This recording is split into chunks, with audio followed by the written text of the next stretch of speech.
heartburn really bad. My favorite things are those Cheez-Its, but God, they hurt me I bad. like Cheez-Its. Cheez-Its and Goldfish, I mean, they're the same thing, just in different shape. Yeah. I never really been a fan of cheese, goldfish, I mean.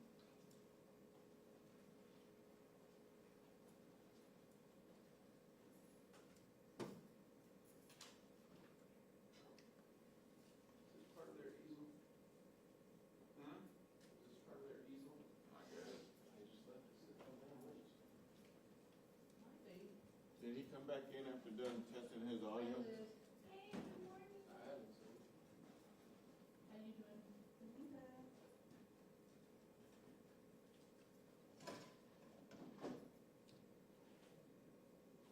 Can you solve a quick question? Oh no. Oh, no. It hit every freaking place down. Okay, I got it. Order to seal for the exhibits. Do you need a copy of it? Maybe. Well, you I have, don't we'll wait have till to it's do it locked. yet, so I have to ask. Where you? Just in case. Thank you. I'm good. I tested out everything, I so appreciate good. you. Good, miss.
I'm new today, but I do have a rule 22. And then just wait for me to get the form, we'll make you sign the form. You got your Rule 22 on you? Yes, sir. How many do you all need? If there's a spare one, I think that, but we, I, What about the other guys? You just need, okay. If you all need one, just let Tony know. thanks for bringing this.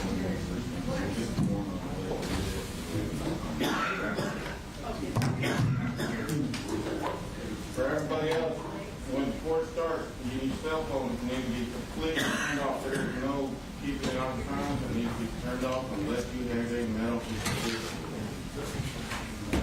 that requires it to be on. But I can't,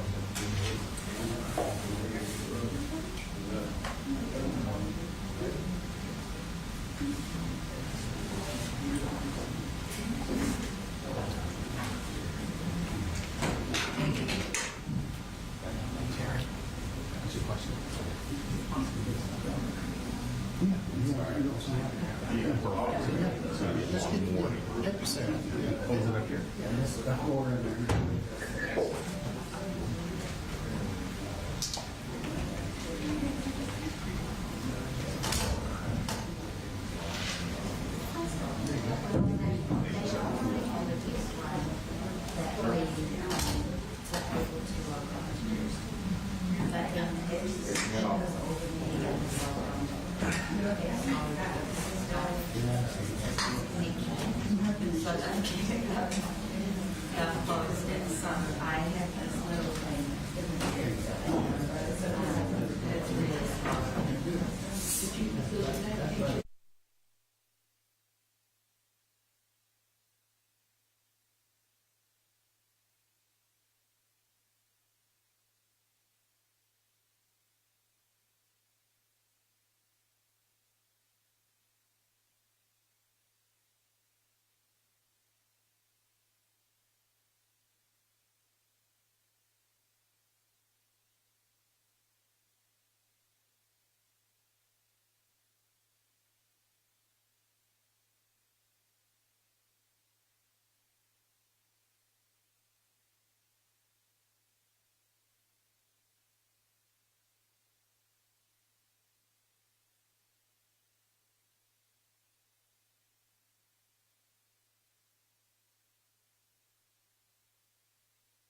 Good morning. Morning, Judge.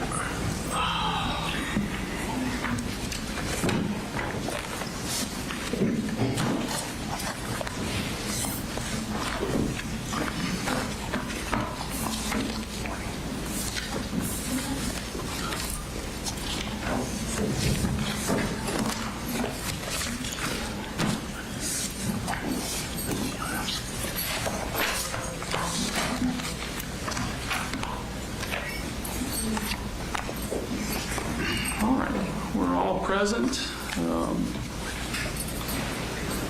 know it's been some time. We're here for the sentencing for Colin Gray, State of Georgia versus Colin Gray. Does the state have any evidence in aggravation or victim impact testimony to present? We have big impact. All right.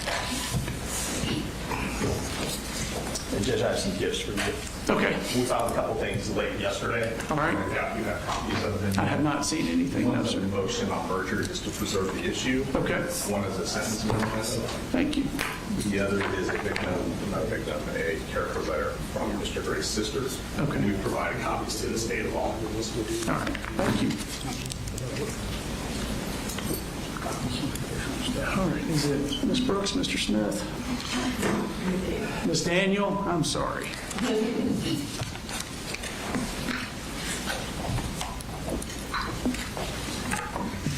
So Judge, the first victim we're going to call is Shayna Aspinwall. And we're bringing in her now. She is Richard Aspinwall's wife.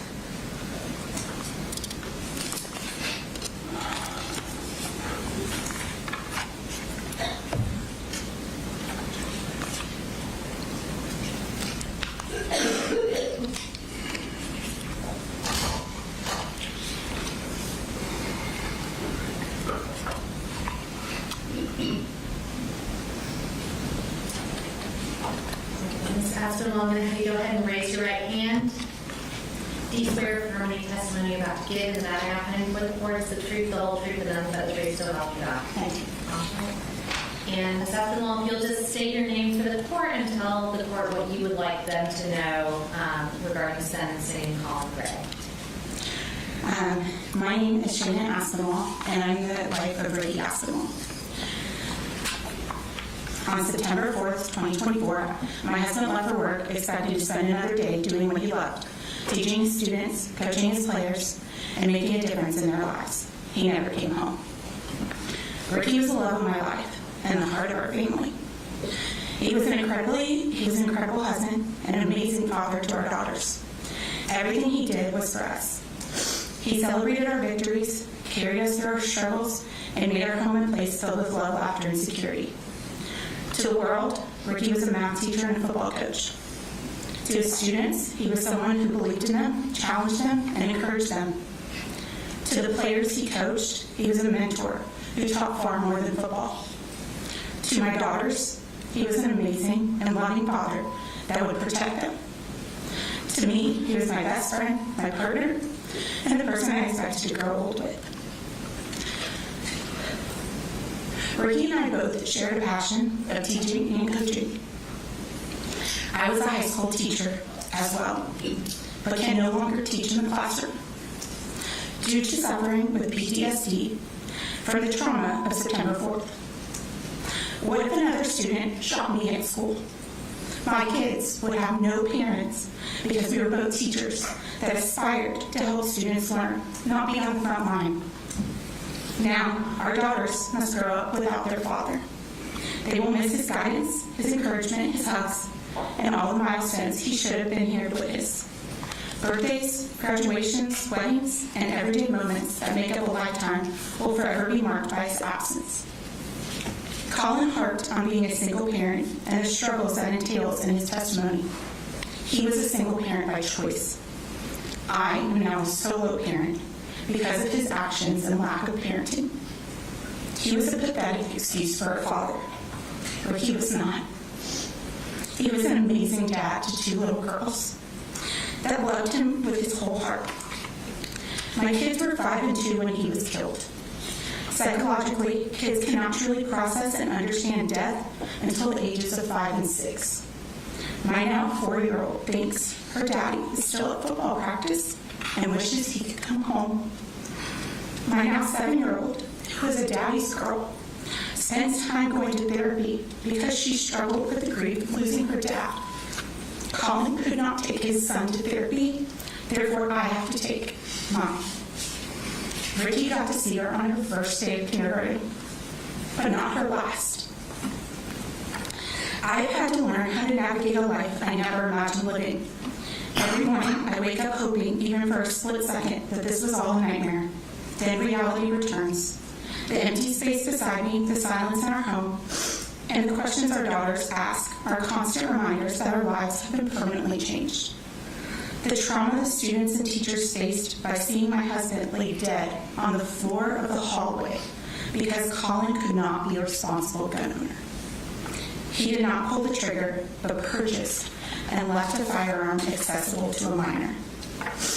My husband was a responsible gun owner that properly locked his guns up away from our children. No sentence can restore what was taken from us.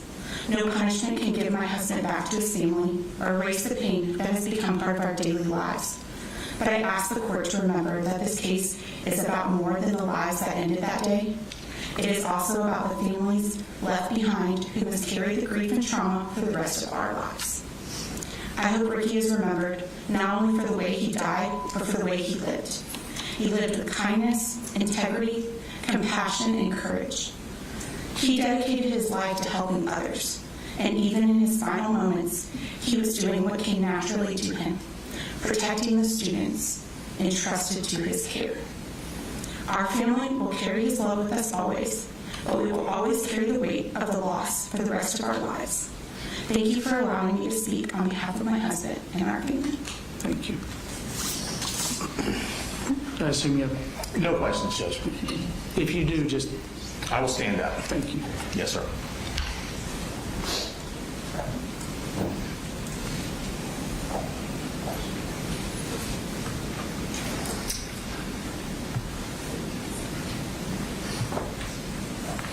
Just next individual we're going to call is Rick Aspinwall.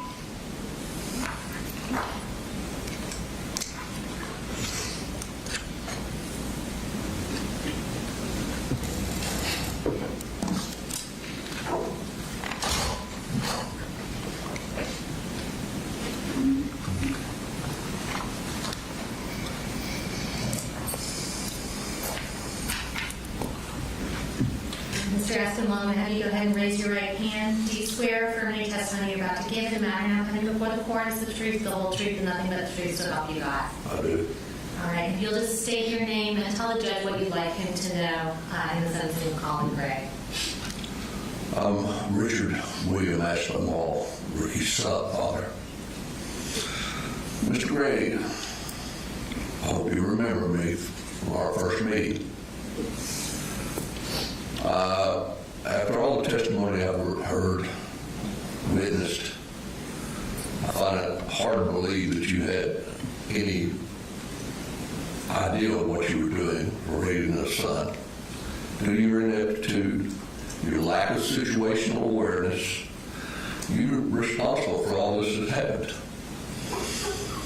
I can't see it any other way. And I hope to God that you sit somewhere in a corner and just remember everything that you're responsible for. Thank you.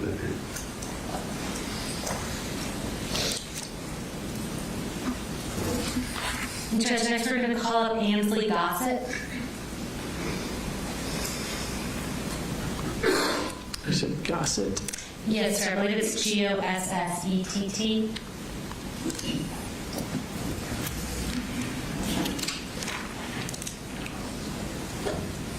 Ms. Gossett, I'm going to have you go ahead and raise your right hand. Do you swear affirm any testimony you're about to give in the matter now coming before the court is the truth, the whole truth, and nothing but the truth, so help you God? I do. All right, you'll just state your name and tell the judge what you want him to know in Colin Gray's sentencing. Good morning. My name's Ansley Aspinwall Gossett. I am the sibling of Ricky Aspinwall. I was there the day we brought Ricky home from the hospital, and I was there the day we laid Ricky to rest. The amount of anger that has gone through me and my family is unspeakable. My brother was nothing but supportive, caring, loving, and he could hate the fact that I couldn't throw football, but he tried to teach me. But we're just left with the biggest hole in our heart that can never be replaced.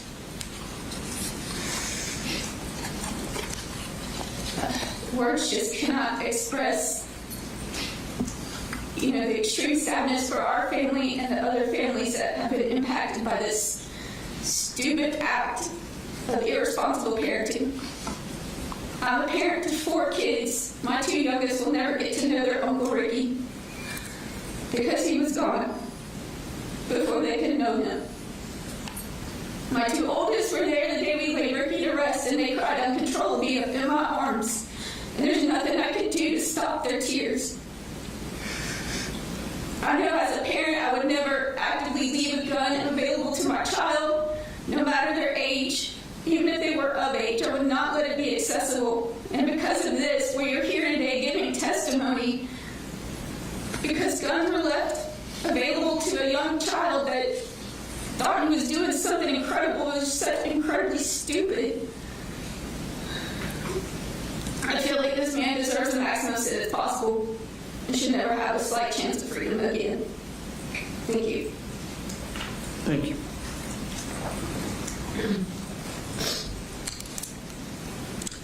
Judge, next we're going to call Brianna Sturmerhorn.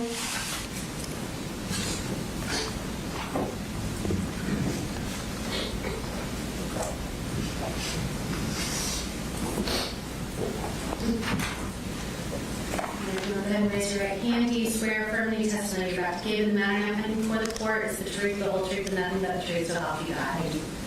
So go ahead, state your name and tell the judge what you want to know on Gray 7. My name is Brianna Sturmerhorn, and I'm the mother of Mason Sturmerhorn. I spent countless sleepless nights asking myself how we ended up here. How my beautiful son Mason, a boy who should still have an entire lifetime ahead of him, is instead confined to an urn on my dresser.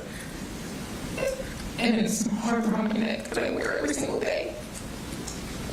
And no parent should have to carry their child that way. Throughout his trial, I've repeatedly heard Mr. Gray lean on the excuse that he was a newly single father. And I reject that excuse completely. Parenting is hard. Parenting alone is even harder. I know that because I lived it. I was a single teenage mother raising my daughter Liliana while I was still trying to grow up myself. I didn't have the years of life experience. I didn't have the financial security.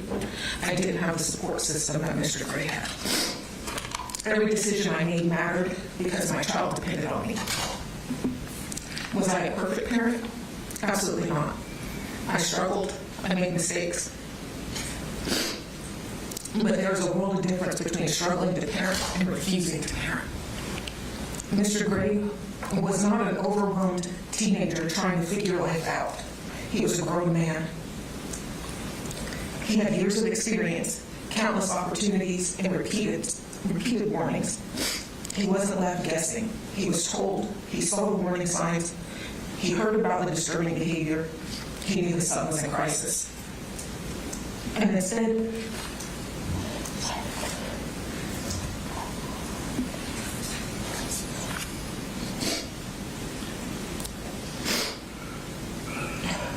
of acting, he chose to look away. Instead of intervening, he chose inaction. Instead of protecting his son from himself and protecting our community from the danger his son posed, he armed him. That wasn't an accident. That wasn't bad luck. That wasn't simply poor judgment. That was a choice. A choice that handed a troubled teenager the very weapon that was later used to murder my son, along with Christian, Ricky, and Christina. People keep calling this a tragedy. And it was. The tragedies are unavoidable. This wasn't unavoidable. This was preventable. Because of the choices made inside the Gray household, 4 families were handed life sentences of grief. Mason will never graduate. He will never fall in love. He will never build the career he dreamed of. He will never marry.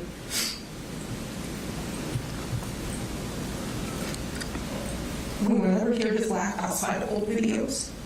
We will never be able to wrap our arms around him again. Every birthday, every holiday, every family gathering, every milestone will forever be defined by the person who should be there but never will. And it wasn't just our families that were robbed. An entire school lost a sense of safety. Children who should have been worried about homework now carry memories of gunfire. Teachers who dedicated their lives to protecting children were forced into an unimaginable nightmare. Our community will never be the same. Even as a young single mother, I understood something that Mr. Gray apparently did not. I could not control every choice my children would eventually make, but I was responsible for controlling what I put into their hands.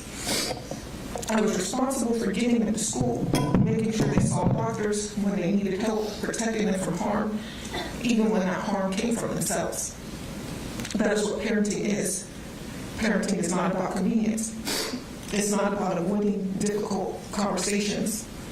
It's not about pretending warning signs don't exist because dealing with them is uncomfortable. Parenting requires responsibility. It requires sacrifice. It requires showing up, especially when it's hard.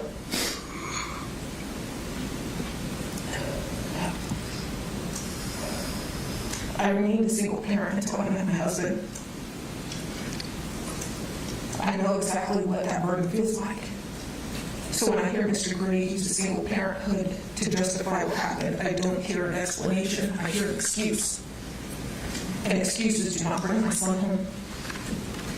Mr. Gray had every opportunity to make different choices, every opportunity to be the parent his son desperately needed, and every opportunity to prevent what happened. Instead, my son died because of decisions made inside their home before anyone ever walked into Apalachee High School on September 4th, 2024. I carry the unimaginable weight of losing my son every day. Nothing this court does today can bring him home to me. Nothing can give back Christian to his family, and nothing can restore Ruthie or Christina to the people who love them.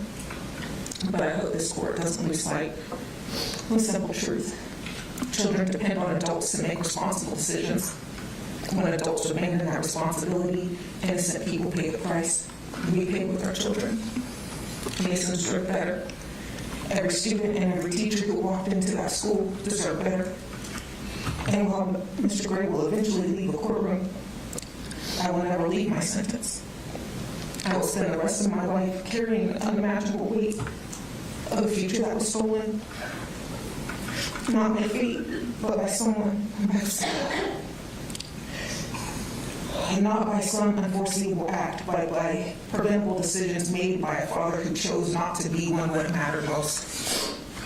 Mr. Gray should not only live with what his son did, he should also live every single day with what he failed to do. And I will ask the court that his punishment fit the failures of his choices. Thank you. Thank you.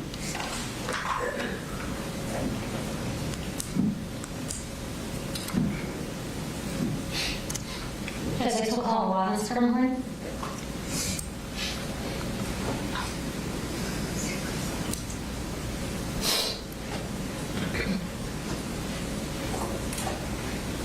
I'll have you raise your right hand. Do you swear affirm the testimony you're about to give, the matter now pending before the court is the truth, the whole truth, and nothing but the truth, so help you God? Yes.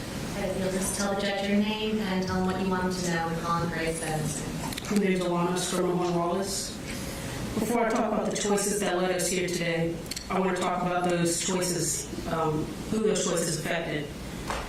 Mason was not just a victim of a tragedy. He was a 14-year-old who had a family who loved him, friends who cared about him, and a future that was supposed to continue. He's my little brother. Mason was the type of person who made people feel seen. He had a kindness about him that was rare. He looked for the good in people even when they did not always show it themselves. And he accepted people without judgment and treated everyone like they mattered. This is what makes the loss so difficult to understand. Mason was not someone who was supposed to become a victim. He was supposed to come home that day. He's supposed to continue growing. He's supposed to experience everything that comes after being 14 years old. He's supposed to graduate, build friendships, discover his future, and become the person we all knew he could potentially be. Instead, his life ended because the adults who had the responsibility to recognize danger and prevent harm failed to do so. The hardest part for me is knowing that Mason's death was not something my family could have prevented. We did not have the warning signs. We did not have the opportunities to intervene. We were simply the people left to suffer the consequences. While my family was planning a future with Mason in it, decisions were made that allowed the future to be taken away. The impact of losing Mason has affected every part of my life. Since September 4th, 2024, I've had to learn how to live a life how to live in a world where my little brother is no longer in it. I've had to continue growing up while carrying a loss that has changed me forever.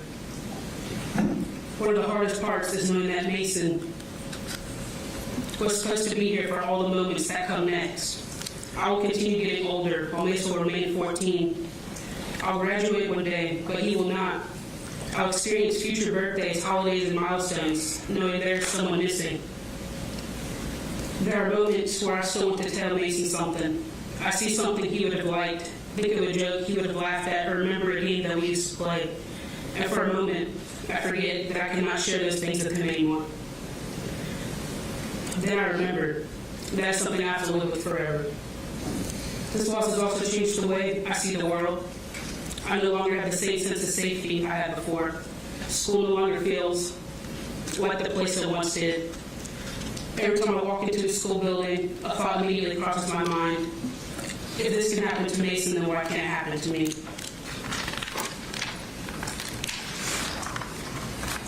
I find myself paying attention to exits, watching the people around me, and thinking about things I never had to think of before.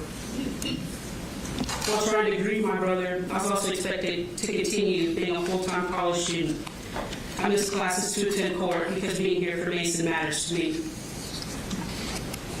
But for me to not get kicked out of the classes, I have to provide documentation proving that my brother was killed in this tragedy. Having to hand over these documents is just another painful reminder that this wasn't just a nightmare that I'm living in. Every hearing forced me to relive the worst day of my life. I had to hear details no sister should ever have to hear and evidence no family should ever have to see.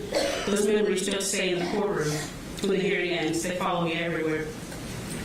Grief isn't just anniversaries and birthdays. It appears in ordinary moments. I'll see a game update and think about how Mason would have loved it. I'll hear a joke and instinctively want to tell him. For a split second, I forget he's gone. Then I remember, and that realization never gets easier. I'm still moving forward, but I'm moving forward without someone who's supposed to be beside me. That is the reality my family's been left with. When I think about Mr. Gray's role in this tragedy, I think about the responsibility that comes with being a parent. Parents are supposed to protect their children. They're supposed to recognize when something is wrong, take concern seriously, and step in when their children's actions create a danger to themselves or others. That responsibility is not fulfilled. This tragedy did not begin on September 4th, 2024. There were warning signs before that day. There were opportunities to make different choices. There were moments where action could have been taken that may have changed the outcome. But what is hardest for me to accept is that the people in that school did not have the opportunity to protect themselves from decisions being made around them. They went to school that morning expecting a normal day, and the fool we lost deserved to come home. But because the warning signs were not taken seriously enough, and because the responsibility to prevent harm was not handled the way it should have been, my family is left living with a loss that will never go away. But what makes this even harder to accept is that this was not a situation where there were no signs. There were moments where action could have been taken. There were opportunities to step in before people were injured or killed. After his son made threats and showed signs of concerning behavior, the danger was still allowed to remain. The firearms were still accessible. The ammunition, whatever that word is, ammo, is still accessible. The things that could have been secured were not handled with the urgency that they required. Mr. Gray had gun locks. But having a safety measure means nothing if it's not used when it matters most. The gun should have been locked away. Ammo should have been secured. There should not have been a possibility that a 14-year-old child could have access to tools needed to carry out something like this. What's difficult to understand is that there were concerns serious enough to create fear, yet those concerns did not lead to this level of action that was needed. If a parent is afraid of what their child may do, that fear should lead to a reason to protect others. It should be a reason to remove access to anything that could cause harm. It should be a reason to seek immediate help and intervention. Instead, the danger continued to exist until it became a tragedy that my family has to live with forever. I understand that no one can change what happened on September 4th. Nothing said in this courtroom can bring Mason back to my family. But accountability matters because Mason's life mattered. I understand that no one can change. He was not supposed to become the result of a series of missed warnings and failed decisions. He's supposed to continue living his life. He's supposed to grow up, make mistakes, chase his dreams, and become the person he's meant to be.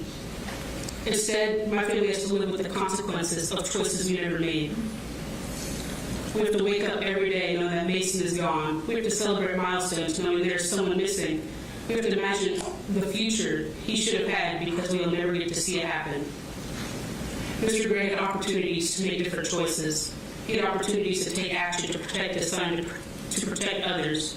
My family did not have an opportunity to stop what happened. Mason did not have an opportunity to come home.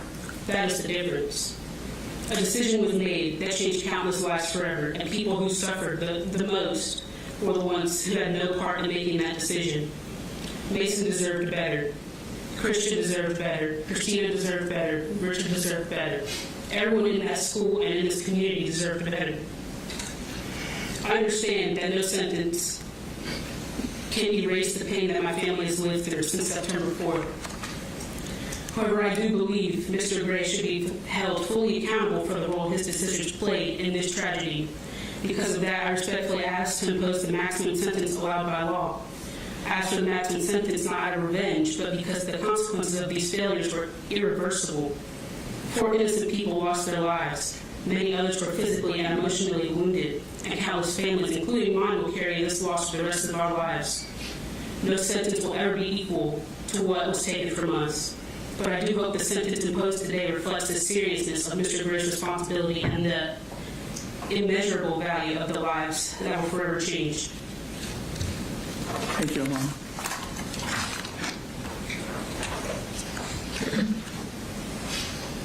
Okay, next we're going to call up Junior Angelo.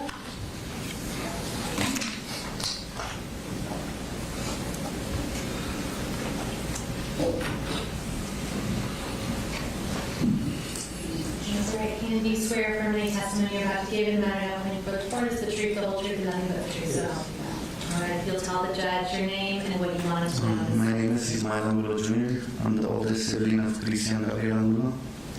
Your Honor, even though he didn't pull the trigger himself, I am asking this court to give him the absolute maximum sentence possible. He is a complete failure of a father. He made a choice to buy that rifle. He made a choice to ignore every red flag. And because of his choices, my little brother Christian and 3 others, Mason, Coach Aspinwall, and Ms. Ermi are gone. And so many others will carry permanent scars for the rest of their lives. A parent's negligence shouldn't cost innocent children their lives. He built this tragedy at Apalachee High School. He showed no remorse. To him, it was just another Wednesday. He deserves every single day of the maximum sentence possible. Our families are living a lifelong sentence of grief, and he should face the full weight of his. Thank you. Thank you.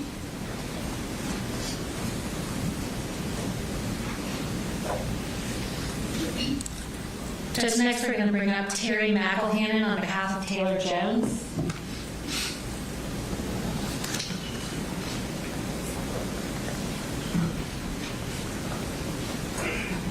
Mr. McElhannon, to raise your right hand, do you swear affirm any testimony you're about to give in the matter of any put forward is the truth, the whole truth, and nothing but the truth, so help you God?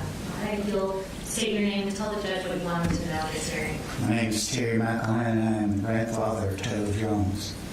Why are we here today? It's because of him.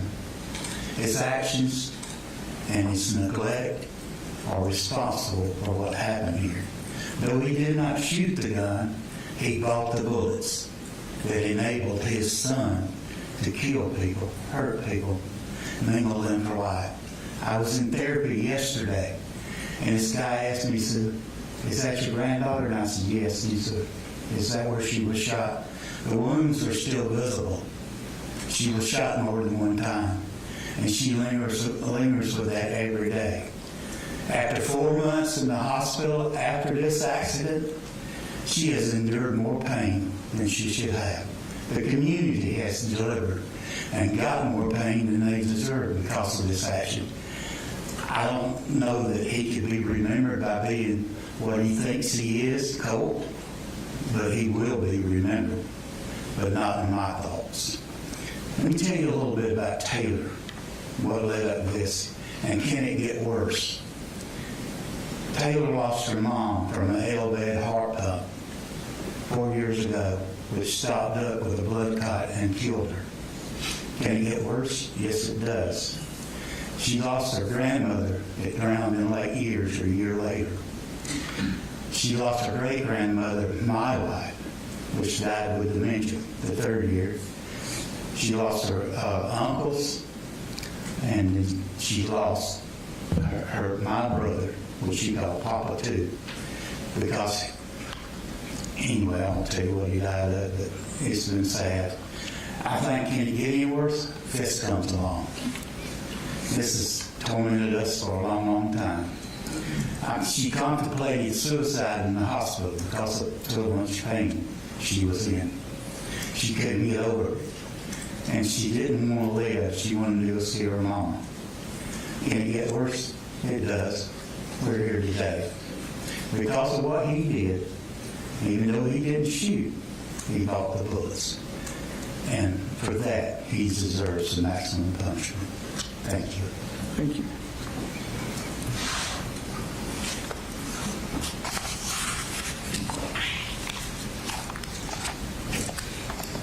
Judge, next we have a statement by Ariana Norman. It is going to be read by Kelsey Zimmer.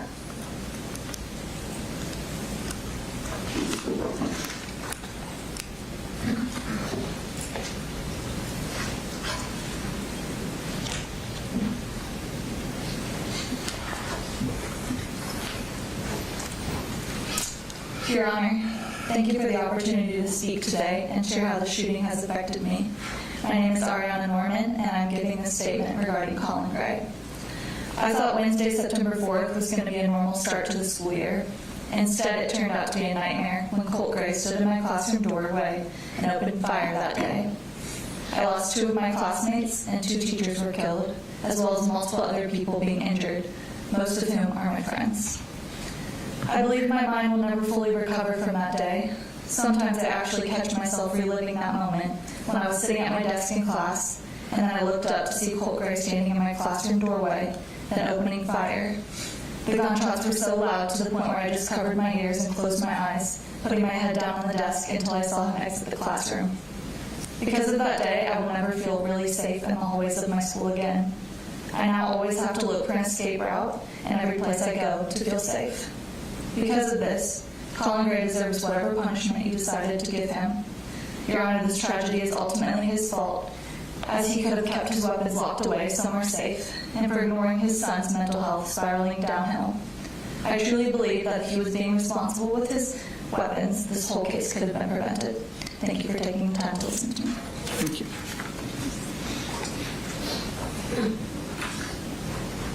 All right, Judge, we have 2 more statements that are written statements that are being read by Ms. Brooks from my office.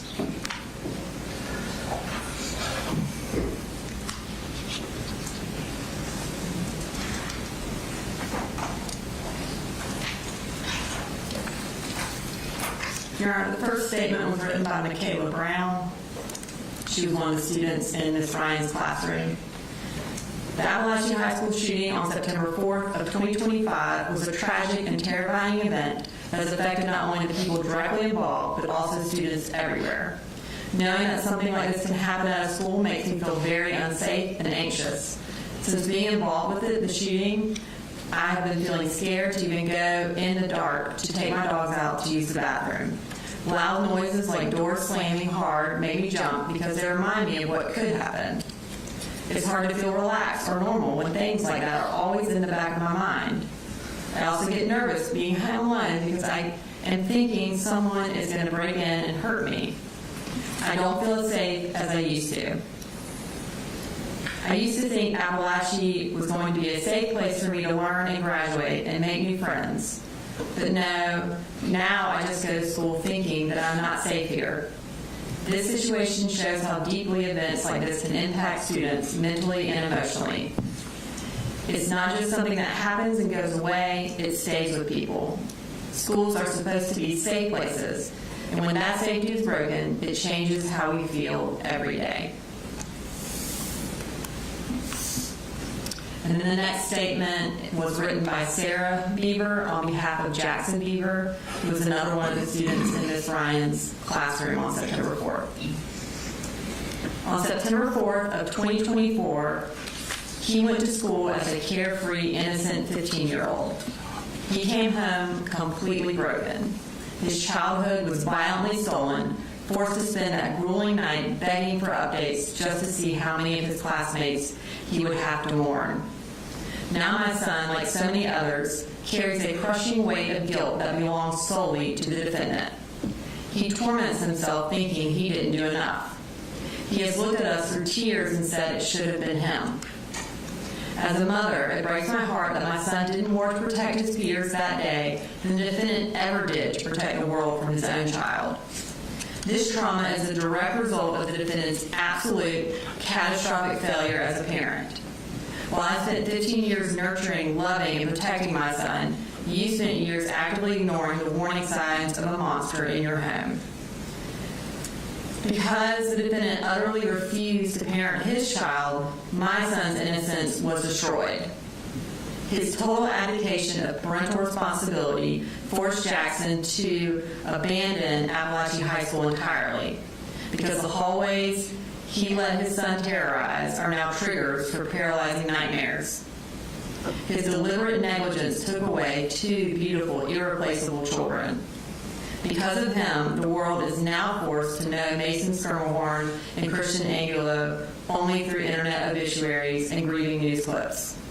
They were just boys. They were supposed to grow up, play video games, and have futures. You didn't just fail your own son, Colin Gray. He robbed the world of Mason and Christian and left their families with a shattering permanent void. He robbed the world of Richard and Christina. They were people of honor, love, and courage. They gave everything they had to save our kids, while the defendant gave his son a rifle and a free pass for devastation. He traded their lives and their families' futures for his own unconscionable cowardness.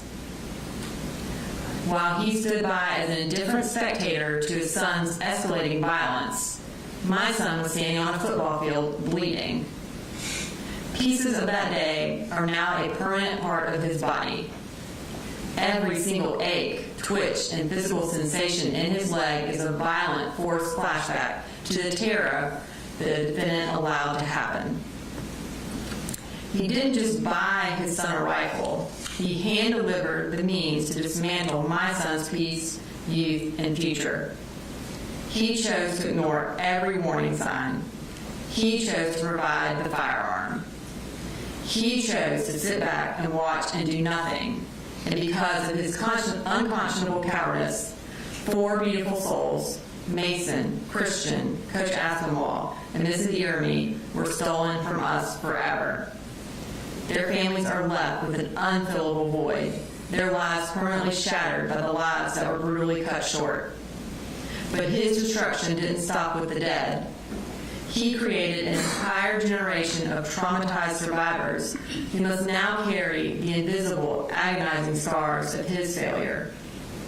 My son, alongside every classmate who made it out of those hallways, is serving a life sentence of fear, panic, and grief. They are forced to reconstruct their failures out of the wreckage he handed his son the power to create. The community, neighboring counties, law enforcement, paramedics, hospitals, nurses, and many others will forever have images of that day in their mind, all because of his failures. He let them all down, along with his children. While he deserves every ounce of punishment the law can hand down, he is not the only one with blood on his hands. His mother, his grandmother, and every other family member who stood by and watched the severe abuse he suffered, who knew exactly how dark and horrific his mind had become, belong in a courtroom right next to him. Their silence was active compliance. Their refusal to step in and save those children is no different than pulling the trigger themselves. By doing absolutely nothing to stop the violence they knew was coming, they chose to let it happen. Because your choices were deliberate, or because the defendant's choices were deliberate, his punishment must be absolute. My son's childhood can never be restored. The families of the victims will forever be altered. The survivors will always have fear following them like a dark cloud. The community will never be the same. And the defendant must spend every single remaining day of his life carrying the heavy weight of the ruin he has created. Matthew 18:6 says, "If anyone causes one of these little ones who believe in me to stumble, it would be better for them to have a large millstone hung around their neck and to be drowned in the depths of the sea."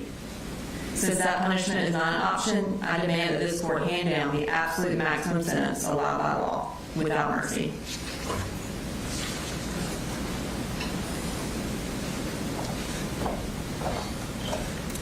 Judge, next we have Natalie Griffith.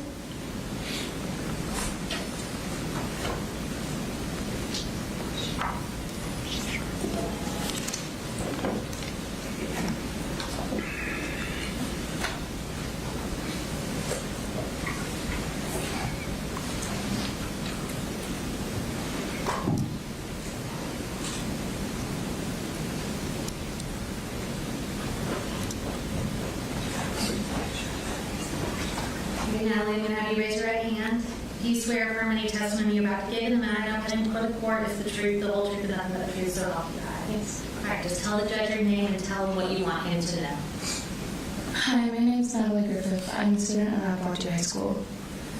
On September 4th, I got shot twice, once in my shoulder and once in my wrist. I think about the shooting a lot, and I hate it. I hate it so much. I think about if it hadn't happened. I think about my life before it and how it's so different. I wish that I could go back and change it. Sometimes I wish that I didn't go to school that day, but that wouldn't stop it from happening. I wish that I could bring back the people that died. I wish that there was some way that they'd all survived. I lost the ability to feel over half my hand. I lost 2 years of my life trying to heal, and I still haven't fully. I try to live my life normal and live it without letting any injury stop me, but sometimes it's hard. Sometimes I'm petting an animal or a dog, or just doing something, and I can't feel all the way. I can't feel 3 of my fingers, and I wish I could. I think about it every single day, and I wish it could stop, and I think about how it could have been avoided, how if he hadn't done it, then we would all be happy. I believe that joy can heal any wound, but it can't make scars disappear, and it can't bring people out of the ground. And I don't understand how a parent can fail that much. I don't understand how a parent can hit their child. I don't understand how a parent can fail to protect their child, fail to help them. And I believe that he should have a punishment for that. I believe that is your choice, but I hope that he remembers every day that he could have stopped it and regrets his choices.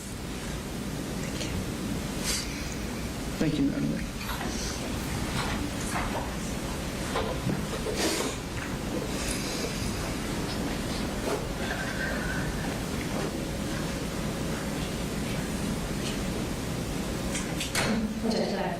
Yes, ma'am.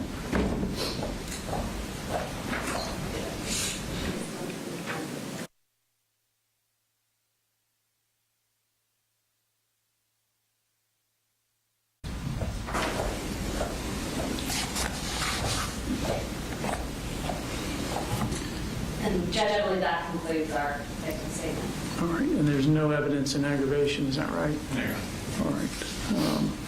Mr. Barry, Mr. Hobbs, evidence in mitigation. Judge, we provided the court a character letter. We will just proceed with argument when the court's ready. All right. And Mr. Gray, of course, has a right to make a statement if he wishes to. Judge, under our advice as counsel, we will not be making a statement. All right. Well, why don't we take about a 10-minute break and we'll move into argument. And Judge, can you just instruct the media as far as photographs of the surface go? Yeah, recall the order say, do not photograph, video, or disseminate the images of any juveniles. I think Natalie just testified. Certainly she's a juvenile, so don't, if you accidentally did or if you did it without thinking, don't publish it or disseminate it. All right, we'll be in recess for about 10 minutes.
All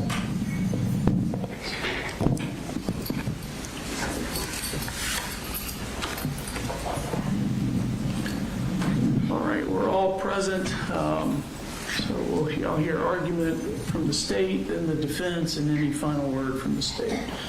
There is no mitigation, is that right? No witnesses? Yes, sir, that's correct. State? I'm stating we made those moves or close. All right.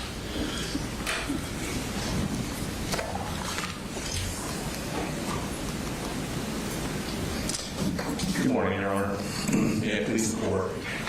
Before I say anything on behalf of Colin Gray, I want to acknowledge what everyone in this room knows to be true, that nothing that happens here today, no argument that I make, no sentence this court imposes can restore what was taken on September 4th from these families and from this community. Colin Gray does not come before this court to be excused for that. He comes to be sentenced for what he did and not for what his son did. When the jury convicted Colin Gray in March, it never heard from the one person who knew the whole truth of what was planned in that house. Colin Gray did not testify at his father's trial, and this court has now spent a week hearing that missing evidence. And 2 days ago, it made findings about that missing evidence. So I want to begin not with our theory, but with this court's own record. 6 things now stand in it that no jury ever weighed. First would be the concealment, from the only voice with first-hand knowledge. Colin Gray told his court that he actively hid the depth of his involvement in that online community from almost everyone in his life, including his father, that his father did not know what he was planning. We did not ask the court to take a confessed killer at his word.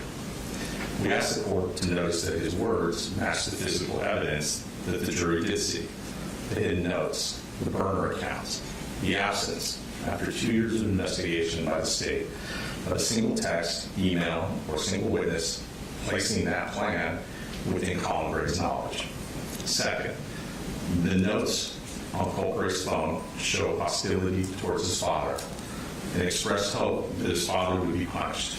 I'm not going to read those words in the courtroom. I know the court saw them during the trial. I raised them for only one reason. A son who wanted his father punished and wrote it down had every incentive in the world to implicate him, instead confirmed that he kept that world secret from Colin.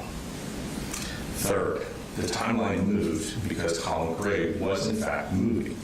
The court heard that Cole accelerated his plan when his father sought no help for him through the school. The original plan called for this execution to be on the anniversary in February of the Parkland shooting. Because Colin was taking steps, Cole decided to counter-move and accelerate his plan. Was it enough what Colin did? Obviously not. The jury has said so, and Colin accepts that. But it was not nothing, and it was not indifference. Hi, good morning. My name is Charlie. So I'm calling from the State Resource Center. Please turn your phones off. Fourth, the defense expert who testified before the court this week described the family profile of children who fall into these communities, the true crime community. Parents who are absent, parents who do not nurture, parents who physically abuse.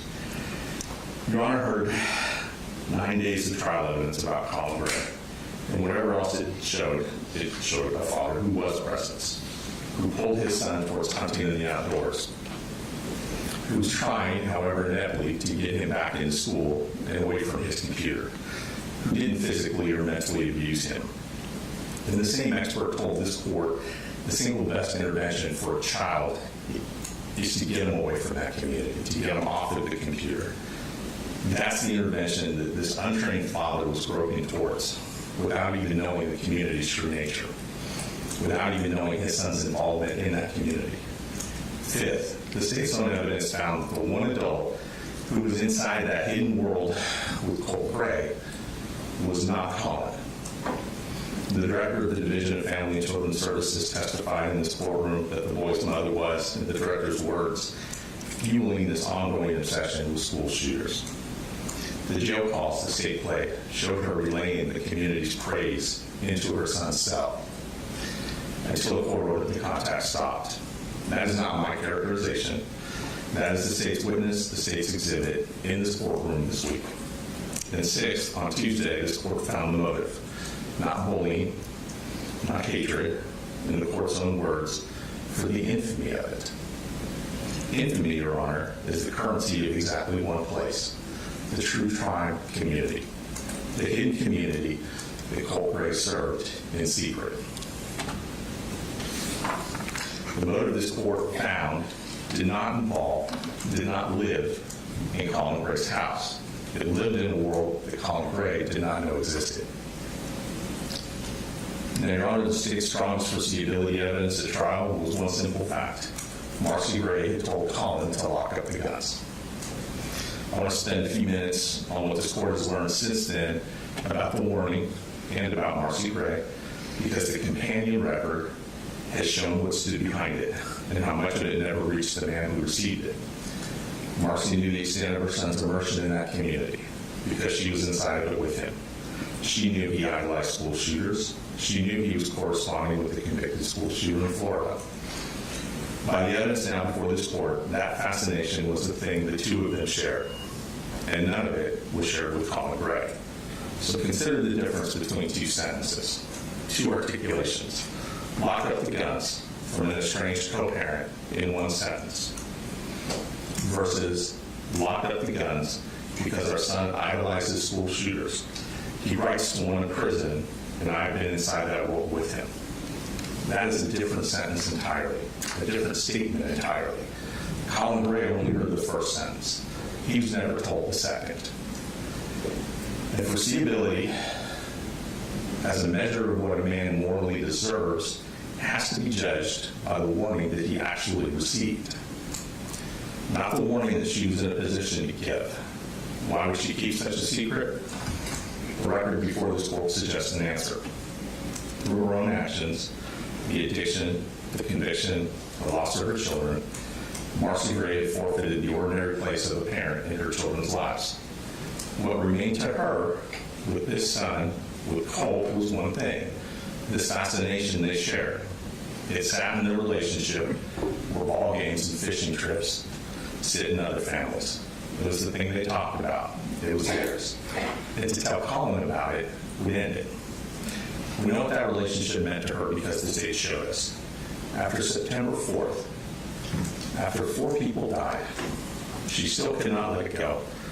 And she still discussed it with her son from his cell until a court finally stepped in and made her stop. I don't say this to condemn her. She has lost a son to this too. I say it because it makes her silence comprehensible. And whatever her reasons, the fact stands, and it is the fact that matters today.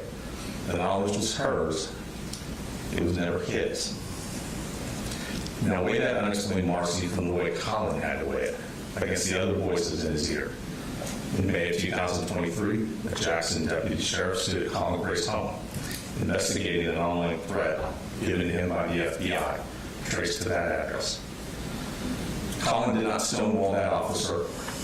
He volunteered, unprompted, on video, that if there was evidence his son had made the threat, the guns would leave the house immediately. He never got that answer. The case was closed. 15 months later, trained counselors spent hours with Colt, and what came home to Colin was a consent form for a counseling program to get services started through the school, which he filled out and returned. The vocabulary was anxiety. That is the information that this man was holding. One voice saying lock up the guns with no reasons attached from the one person whose history with him made her the hardest voice for Colin to credit. A co-parent convicted of a crime against him, ordered to stay out of this county, whose children were removed from her by the state, and who was, by the record of both of these proceedings, the parent who physically abused Cole, who had threatened to kill Cole. Colin had to choose between listening to that voice or listening to the voice of the credentialed voices, and that's what he chose to do. This is not a heart indifferent to human life. This is how every rational person orders information, and it really is one of the many tragedies of this case. Because here's the cruelest part. Colin Gray had already told the deputy sheriff out loud at his home the exact condition on which he would act. Tell me he did this and the guns are gone. Marcy Gray held that evidence, the idolization, the immersion, the correspondence with the convicted shooter. Had she given him the knowledge that she had, she would have handed him the very confirmation that he publicly committed to act upon. But she never did. The confirmation that he was waiting for existed, it simply never reached him. And September 4th itself proved which parent had that knowledge, because Marcy is the one who immediately called when she received the text, knowing what was going to happen, not Colin. I want to be careful because I know that others had information as well, others in Cole's family. And I don't believe they held anything from Colin out of ill will. I just don't think they perceived the significance of the information that they held. But that's precisely the point. That the people closest to this boy, holding the most alarming pieces of his picture, did not foresee what was coming. They could not foresee it with more knowledge, and the moral weight of failing to foresee it cannot justly be concentrated, undivided, in the sentence of the one man from whom the picture was kept. The verdict aggregated this household's knowledge. The sentence should match the knowledge of one man. So what did Colin Gray actually know? Because that, not what was kept from him, what he actually knew is what the jury convicted him on. And it is what the court must sentence him upon today. He knew his son struggled, anxiety, stress, trouble fitting in, trouble making friends. He knew the boy loved guns, as Colin did, as Colin's father did. He knew he had a temper. What he knew was that Cole was a struggling adolescent, one of the great many in this country. But not one single fact from the hidden world of the true crime community where the plan actually lived, was tended, and grew was known by Colin. And the incidents the state lined up at trial did not arrive in Colin Gray's life as a single timeline. They arrived scattered across months, each one surrounded by stretches of a child who laughed, who was bright, who loved his computer, video games, who played guitar, who went into the woods with his father. A prosecution exhibit can compress 292 days into a column of red flags and delete every ordinary day in between. A parent lives all 292 of those days. Hindsight isolates the spikes. A life lived besides the child averages them. The jury found that the average this father struck was criminal negligence, and he accepts that. But there is a difference in sentencing between a man who watched a fire build and did nothing, and a man who saw sparks amid seasons of calm and misjudged it. And how hard was Cole to read? The state answered itself that question in the court this week. The state court told the court that when this boy said the words, "I hear voices, I want to black out," that he was not breaking down. He was performing a scripted imitation of his idol Nicholas Cruz's arrest interview. An Easter egg planted by a boy the state described as calculating up to the second of the shooting. I accept the state's proof. But this court will remember that among the greatest warnings charged against Colin Gray at his trial was that his son spoke of hearing voices in the days before the shooting. If that talk was theater, a callback that only a student of school shooters could even recognize, then the most alarming thing that this father ever heard from his son was a line from a script he had no way to know existed. The same record cannot call it performance in one sentencing and an unmistakable warning in the other.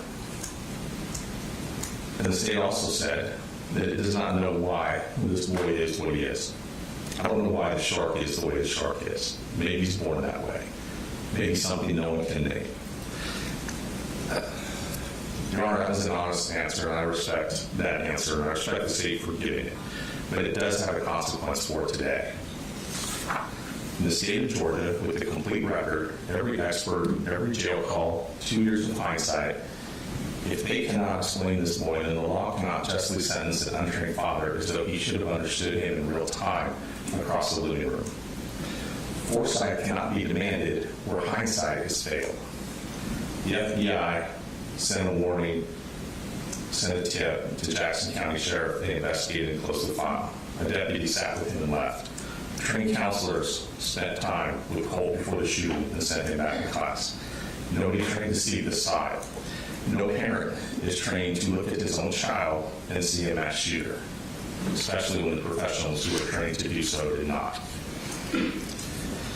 On Tuesday, this court wrote the first entry in the ledger that history is going to read as a pair. The killer, the one who planned it, who hid it, who staged it, and who carried it out, received a sentence of life without the possibility of parole. Made all the more exceptional by the age of the person at the time the crime was committed, 14 years old, the maximum that the law allows. Today, this court writes the second entry. A father convicted of negligence, of failing to perceive what his son, by his own account in his courtroom, deliberately hid from him. These two entries have to be morally legible when they are read together. The entire architect of our homicide law, the reason we grade these offenses at all, is the line between the harm a person intends to do and the harm a person fails to prevent. Colin Gray is 55 years old. A sentence of 30 years, 40 years, 80 years. Negligence counts stacked one upon the other is a death in prison sentence.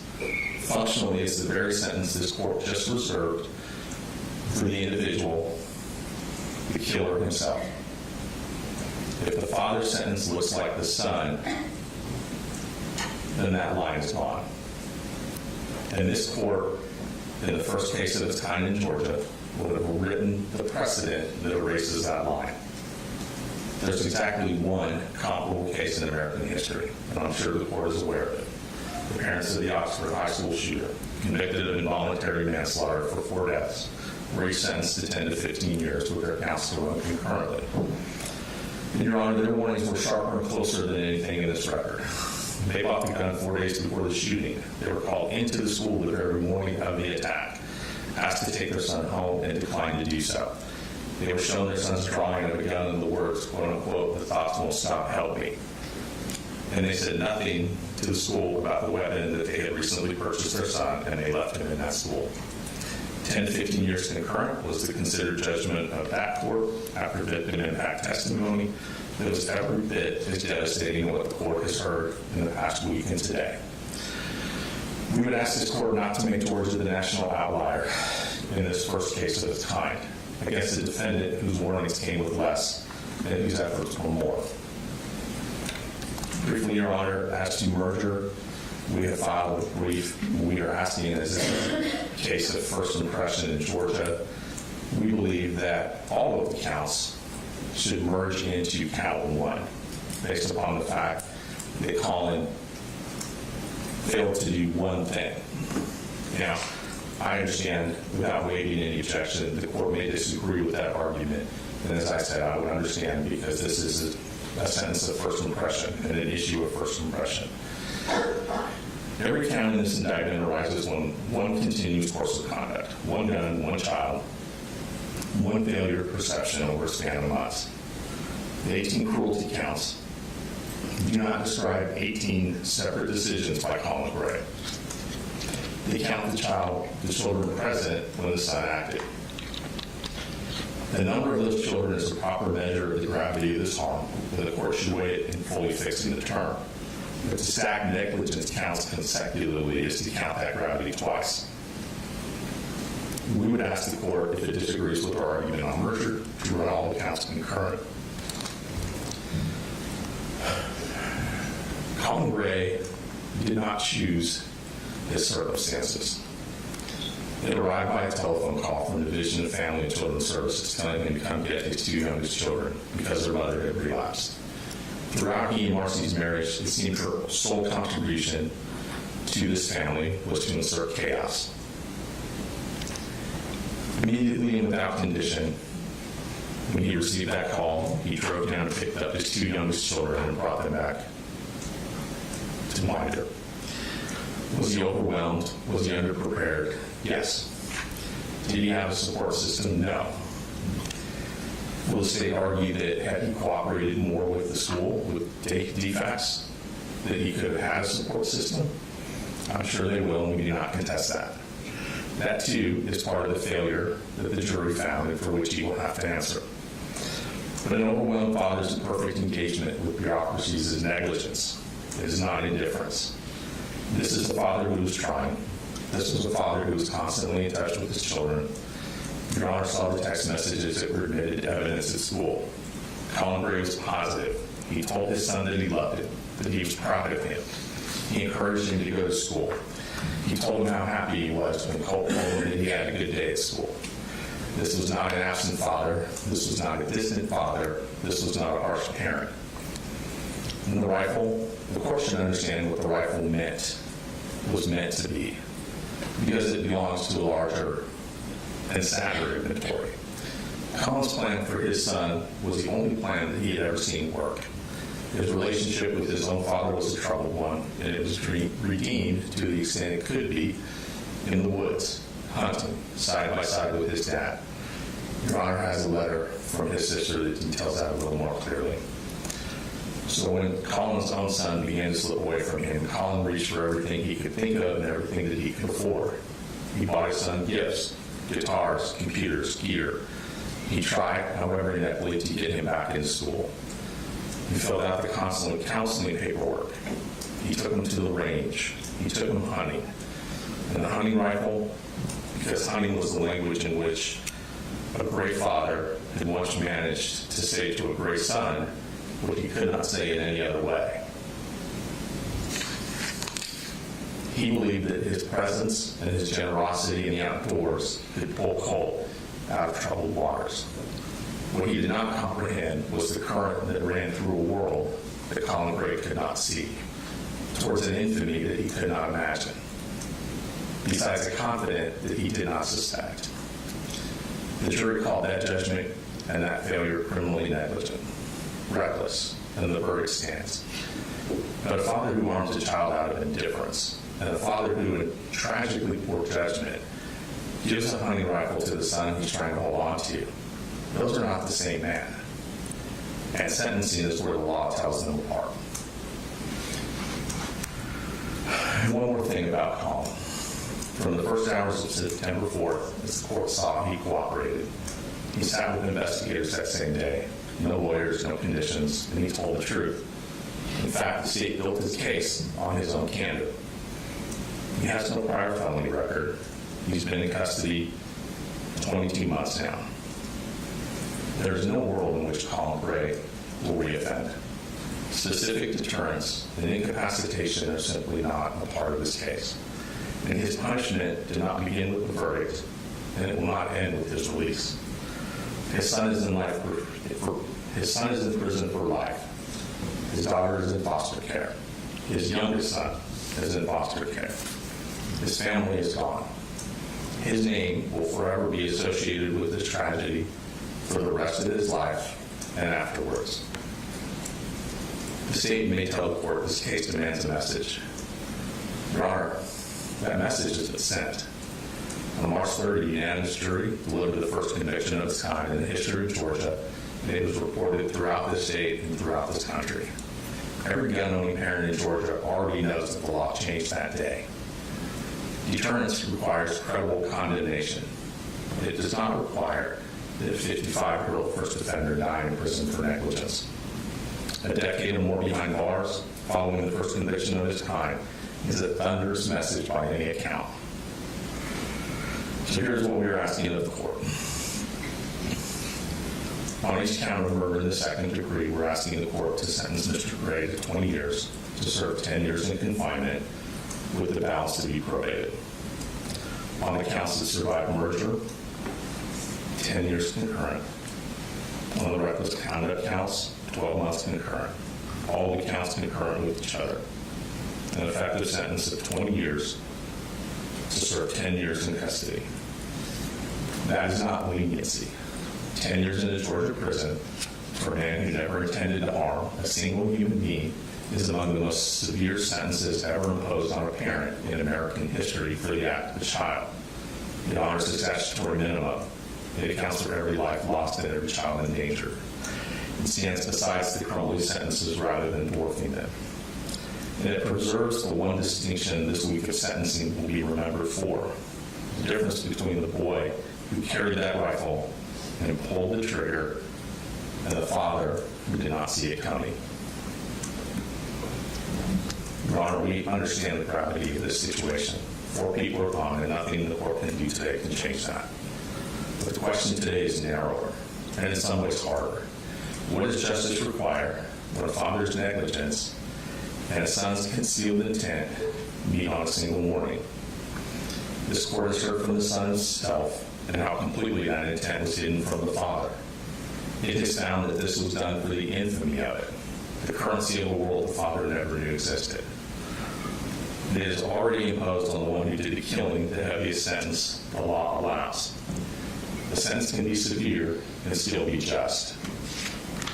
We ask the court to impose one that is both, the sentence we've asked for, and to leave standing the line has always drawn between negligence and murder. Thank you. Thank you, Mr. Hobbs. Mr. Smith.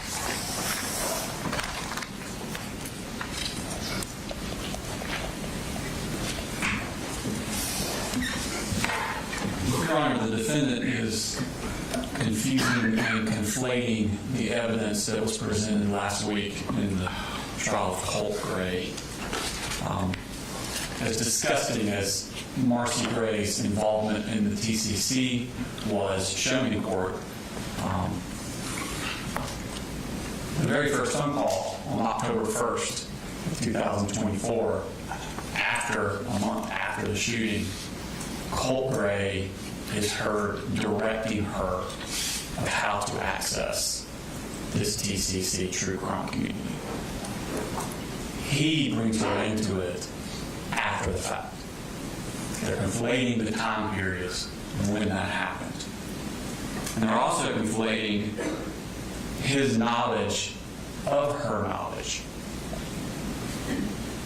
The phone calls that the state showed in his trial, where Marcy Gray is continuously searching for the Ethan Crumley parents, why were they charged, and the sentencing for that, and that simultaneously with those Google searches that she's making, her and the defendant were making phone calls 6 in 1 hour simultaneously with her doing that. Showed to this jury that they were in communication with each other about the threat Colin Gray posed, their son posed to a school shooter. They're conflating the timelines of when these things happen. So let's look at the actual timeline in this case. In 2021, law enforcement came to his house because his son had searched how to kill your dad on the school computer. 2 years later, in 2023, law enforcement again came to his house because his son had threatened to commit a mass shooting at an elementary school.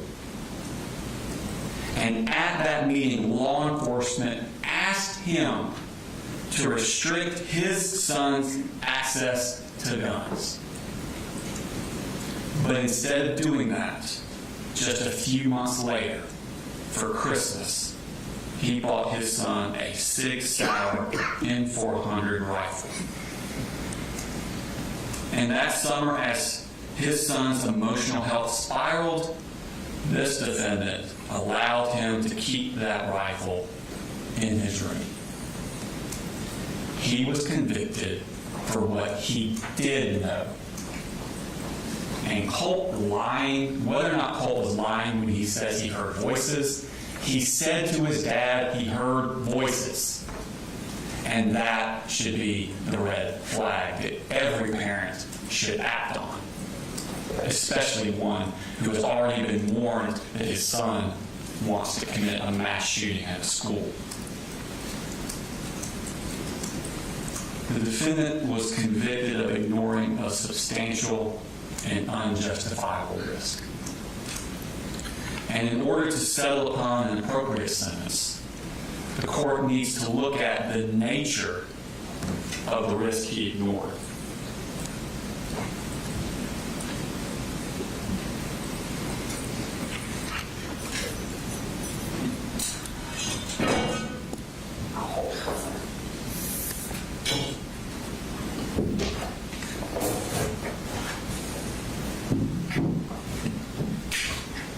This is that risk. This was the risk that was staring him in the face every day. It culminated on August 6th, almost a full month before the shooting. This went up on that boy's wall. And he, every single day, saw this. And this is the risk that stared him in the face. Deadly toll, 17. Tears, anger, flow. Officials say 19-year-old suspect admitted fatally shooting 17 at the Broward High School. These are the headlines that were on his son's wall for a month. There are pictures of crying students, a prayer vigil, and children streaming out of their school with their hands above their heads. And this headline: Florida shooting suspect displayed flashes of rage and other warning signs. The same thing he was seeing in his own son at that very same time.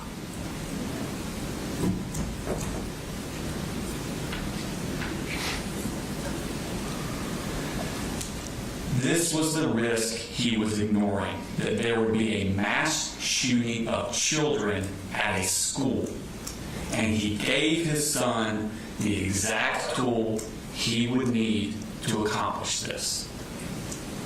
He is the reason 4 people are dead, 7 were injured, and countless others were traumatized. And he is the reason a 16-year-old boy was sentenced 2 days ago to the rest of his life in prison. I don't know why the shark is the way the shark is, but everyone understands the risk. From the moment of the horrific attack to throughout the trial, the defendant has shown no remorse for his actions. On the day of the shooting, his daughter texts him at 11:01 a.m. There are 3 people dead at the high school. After that moment, he does not call or text his son because he knows. Instead, he tells his boss he has to leave work because his son broke his arm. And then on the way, he stops at a convenience store to get a drink. And then he just goes home. The next day, he tells his 13-year-old daughter to lie to the authorities. And he comes into court, he takes that stand, and he lies too.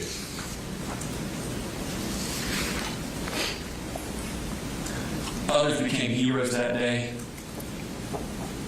Christian Angulo, after being shot in the chest, managed to close the door to stop the shooter from coming back in.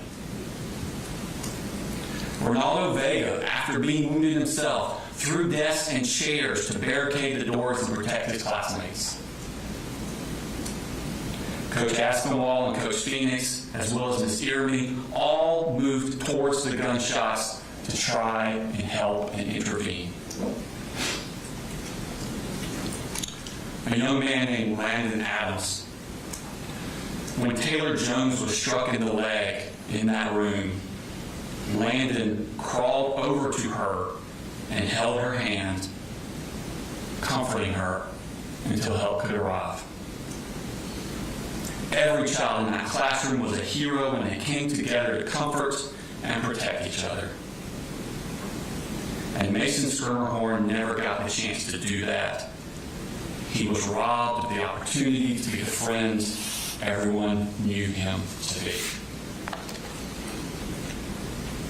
But the defendant did nothing. Nothing to stop this, the greatest of risks. The mass murder of children is the maximum of risks, and for that he deserves the maximum of punishment.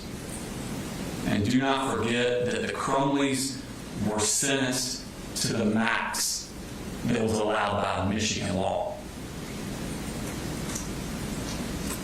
For murder, count 1, murder in the second degree of Christian Angulo, the state would ask the defendant be sentenced to 30 years to serve in confinement. In count 3, murder in the second degree for Mason Skirmerhorn, the state would ask for 30 years to be served in confinement consecutive to count 1. In count 5, involuntary manslaughter for the death of Richard Aspinwall, the state would ask for 10 years to serve in confinement consecutive to counts 1 and 3.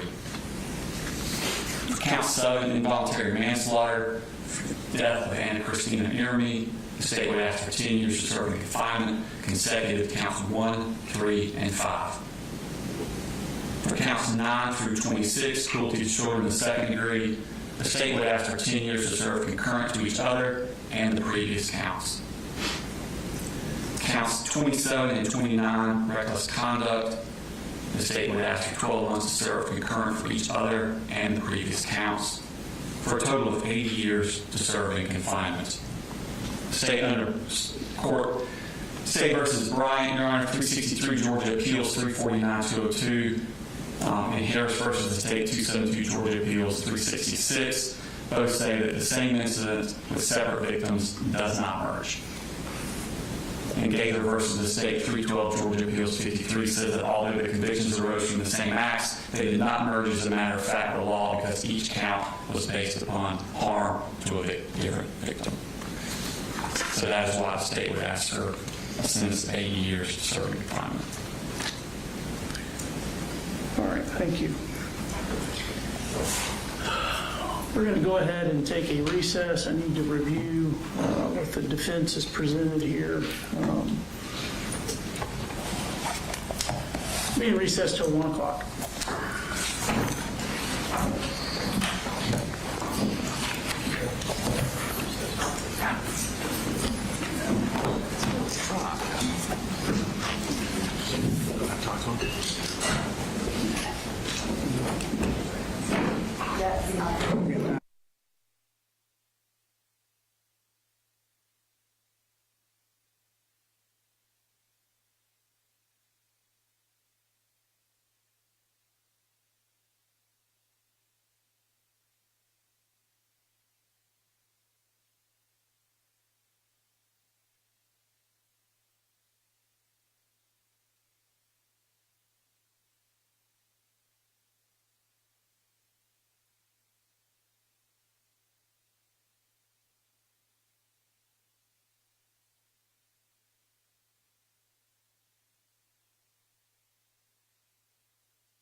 For the record, we're all present. I can safely say never before have I found my position less enviable than I do today. As you all are aware, this is the first case of its kind in the state of Georgia. As far as I'm aware, it's the second case of its kind in the nation. And what we're really referencing is this new phenomenon of parents being charged in conjunction with crimes that their children are committing. It's a divisive case. It's a divisive type of case where a parent is charged in conjunction with the crimes their children committed. And Mr. Gray committed crimes, but his crimes are tethered to the tragedy committed by his son. And that makes the situation a little unique. I'll point out the first 39 witnesses of Mr. Gray's trial did not mention Colin Gray. They did not testify about anything that Colin Gray did. It was the tragedy that he's tethered to from Colt. Now again, Mr. Gray committed crimes and he was convicted because of his failure to act and intervene. I want to talk for a second about just some principles in American justice. The highest level of criminal responsibility or culpability is for someone who willfully, knowingly, intentionally commits a crime. The lowest level of criminal culpability in our system is criminal negligence.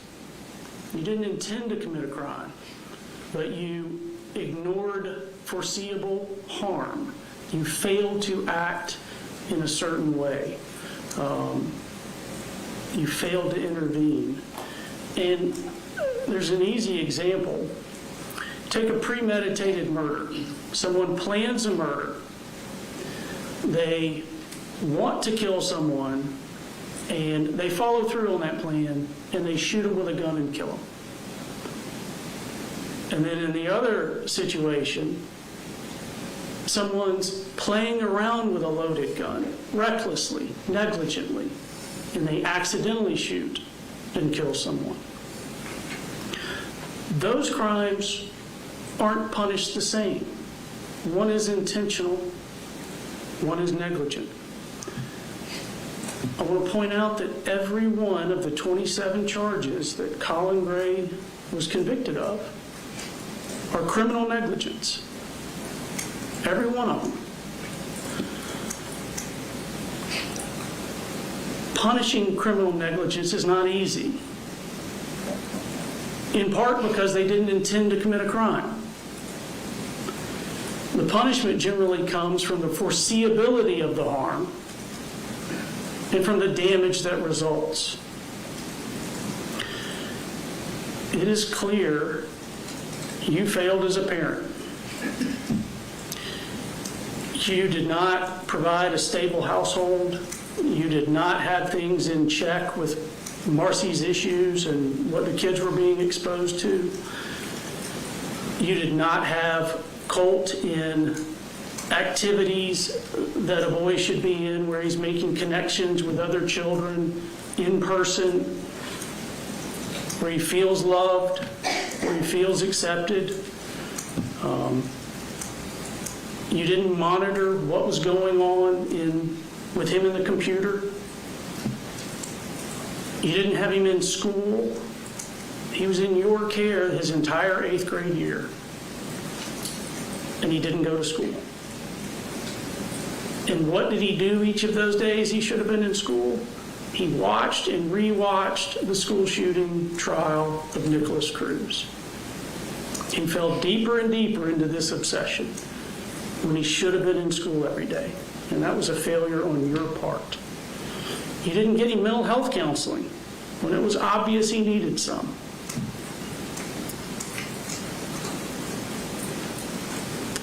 None of those failures helped your case, but those aren't why you were convicted. You were convicted because the warning lights were flashing brighter and brighter, and you didn't get him help, and you didn't remove his access to the guns. I recognize that no parent believes that their child is capable of committing a heinous crime. No parent thinks that their child is going to be the next school shooter. But it became more and more obvious that something bad was going to happen. At a minimum, you should have believed that Colt would commit suicide. And you failed to do the simplest things to prevent this. You had gun locks, and you didn't use them. You could have got $100-something safe and put the guns in the safe. If you had done that, you wouldn't be here today. You could have removed the ammo and the magazines from the house, and if you'd done that, you wouldn't be here today. You could have let someone else hold the guns while you got Colt help. If you'd done that, you wouldn't be here today. If you had done any of those things, Miss Yeremy, Mr. Aspinwall, Mason, Christian would be here today. And your negligence didn't arise in an instant. It was repeated day after day. The entire first month of school was an opportunity to remove the guns to get Colt help. And you failed.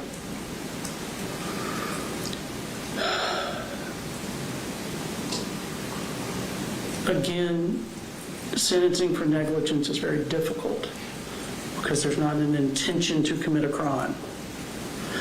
None of the crimes that you're convicted of require mandatory prison.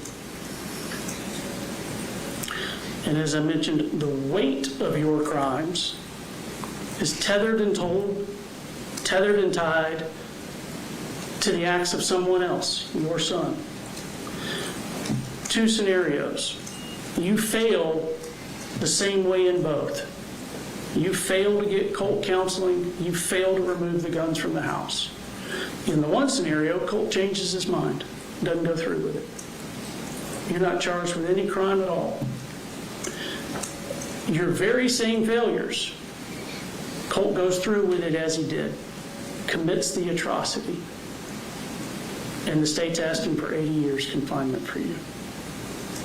But your actions are identical in each of those scenarios.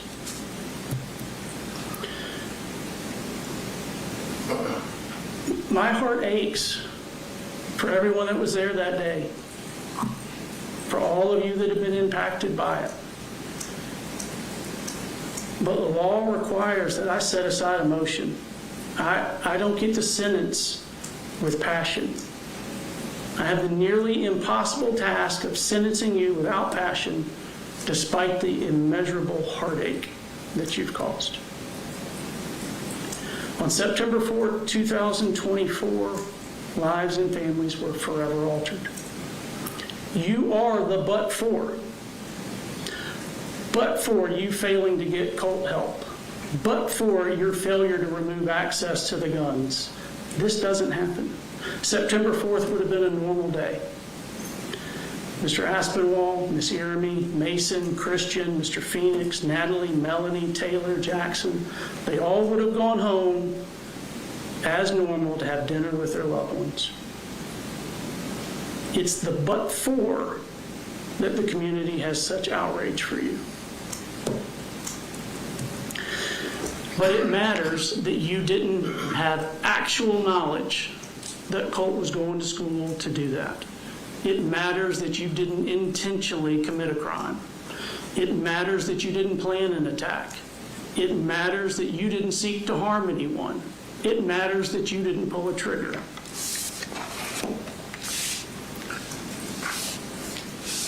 As I indicated, all of your crimes are a form of criminal negligence. None of them require mandatory prison.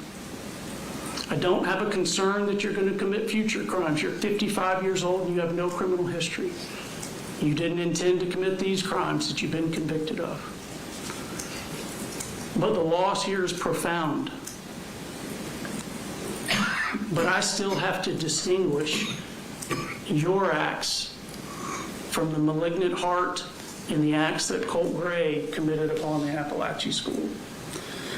For each of the murders in the second degree, I'm sentencing you to 15 years in confinement concurrent with one another. For each of the involuntary manslaughters, I'm sentencing you to 10 years confinement concurrent. For each non-merging cruelty to children, I'm sentencing you to 10 years in confinement concurrent. For each non-merging reckless conduct charge, I'm sentencing you to 12 months confinement concurrent. This is an aggregate sentence of 15 years in prison. I'm going to have the sentence filed presently. I want to advise you, I'm required to advise you that you have certain post-conviction appellate rights. You have the right to a court-appointed attorney if you need one, to file a direct appeal or a motion for new trial. Those have to be filed within 30 days of today's date. You have a right to file a petition for habeas corpus to challenge any violation of your constitutional rights or any legal errors. That has to be filed within 4 years of today's date. You have no right to a court-appointed attorney for a habeas corpus petition, as it's a civil proceeding. I'll ask defense counsel to file a placeholder motion for you. If you need court-appointed counsel, make sure you apply so that you can comply with those 30-day deadlines. If your motion for new trial is denied, you have a right to a court-appointed counsel and can file an appeal from that within 30 days of that denial.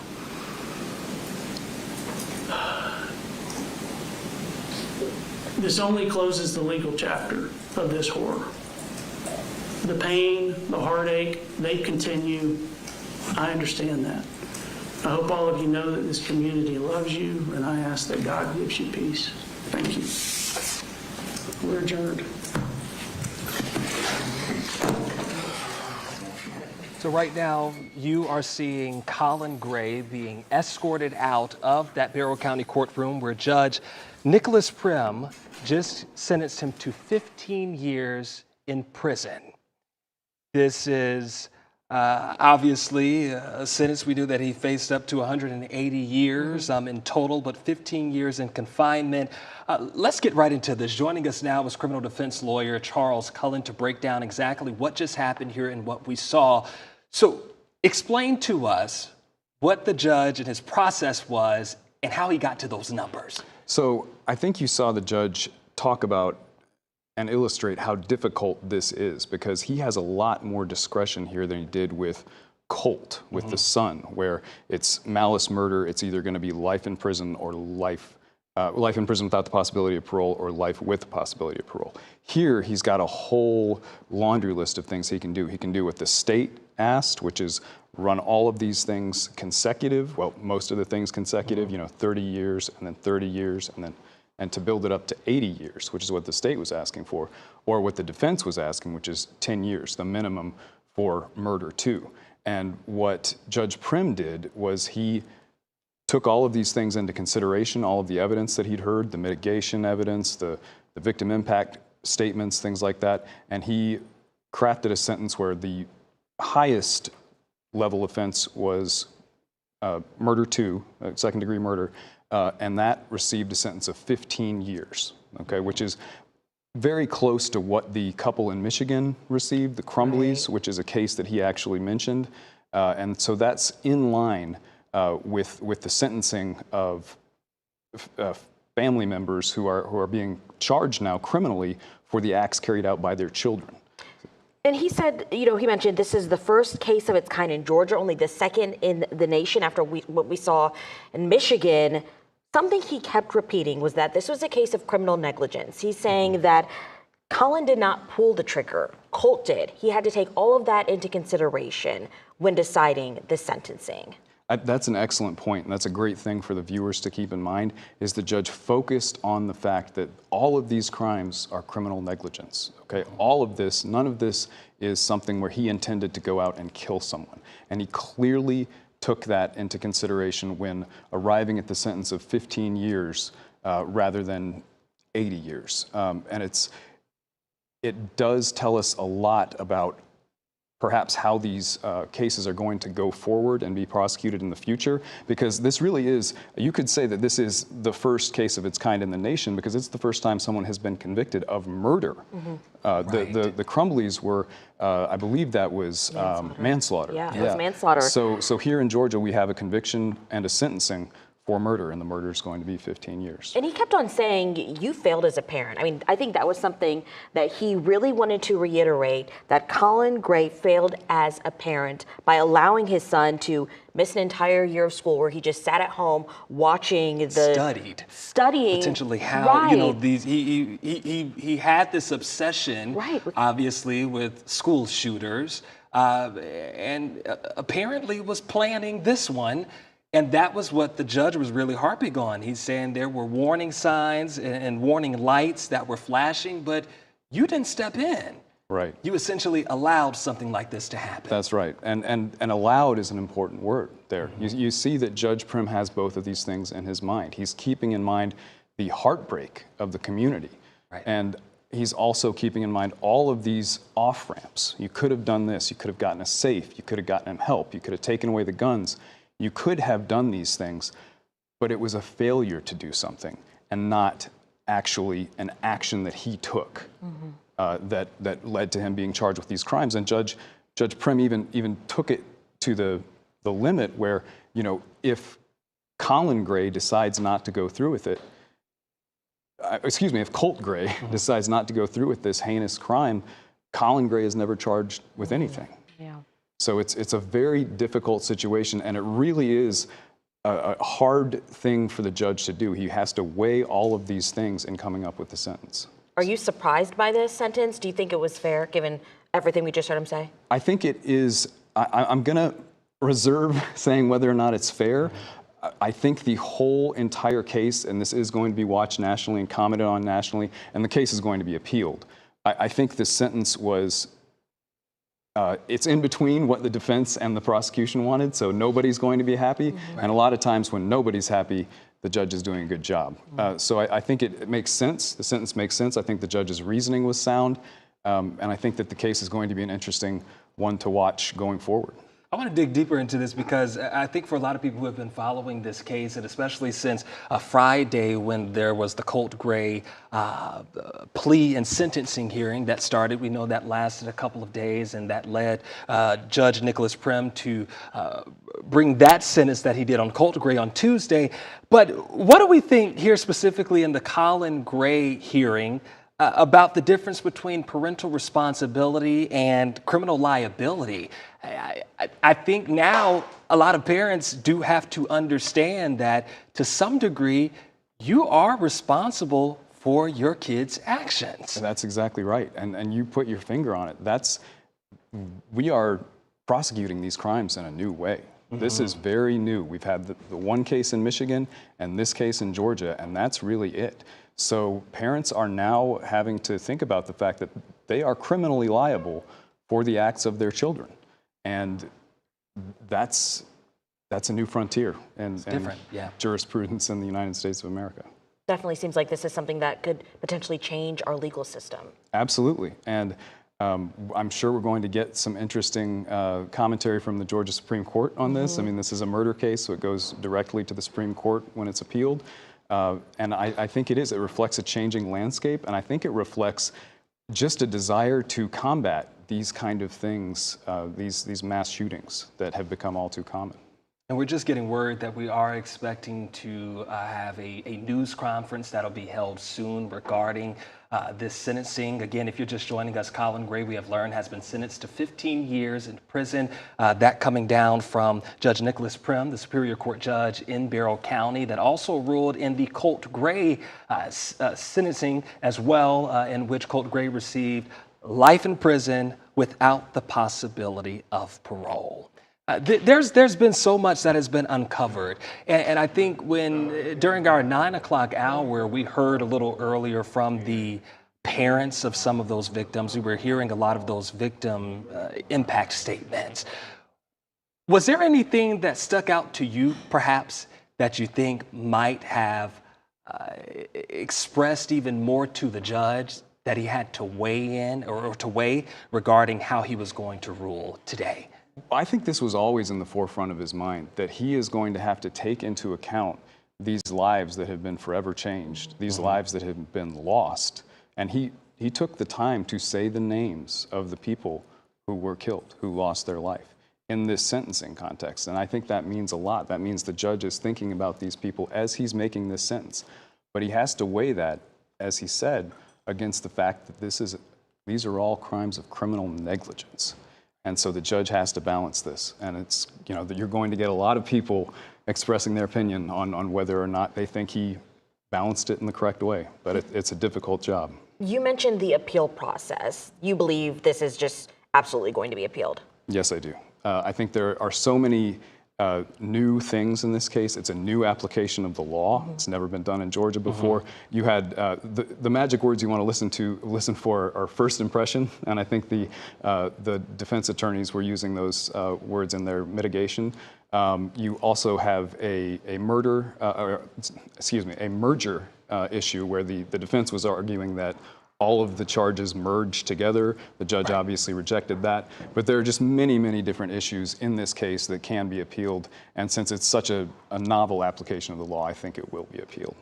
Okay, so we want to take you to that presser that is underway right now. This is the district attorney from Barrow County. Let's listen. And like I said the other day, it's not a happy day. It's a relief day. We're done.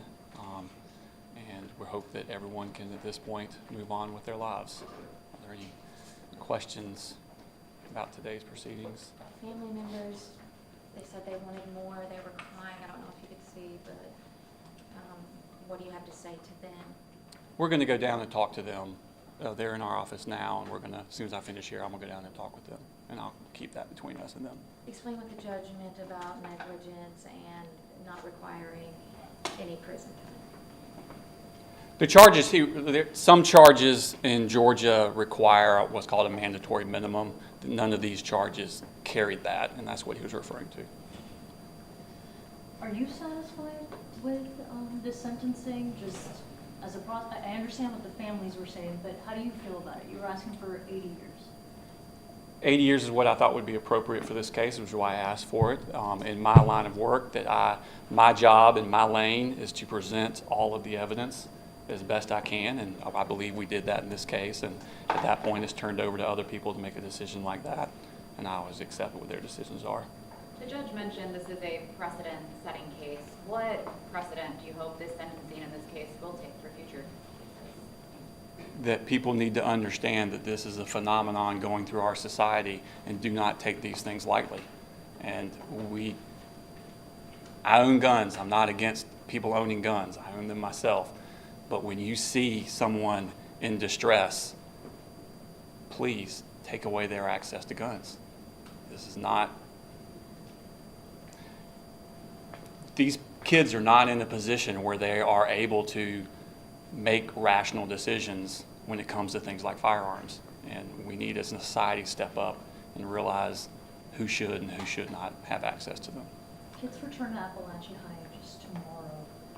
What do you hope all of this happening hours before they're set to go back does for these children as they're still healing, and teachers and this entire community? I'm sad that it had to happen right before they went back, but I'm glad it is over before they go back. The timing's not ideal, but it's at least better than doing it during the school year. Do you think it'll help with the healing? I would hope so. What kind of precedent is that setting? What? Sentencing, what kind of precedent is that setting for future cases? That people need to understand that you have a duty to not ignore these risks. And if you do, then you're eligible to be prosecuted. That other family, that Michigan, I guess, what was their sentence? Do you know? I believe their sentence was 15 years. However, that in their laws, that was the maximum that they were able to get. Sheriff, you've been there through the investigation. We've seen you many days here in court. What does this moment mean to you, sir? I'm very proud of our DA and his team and the master class that they did with the prosecution of the father and the shooter this week. My main words are let's heal. Let's heal.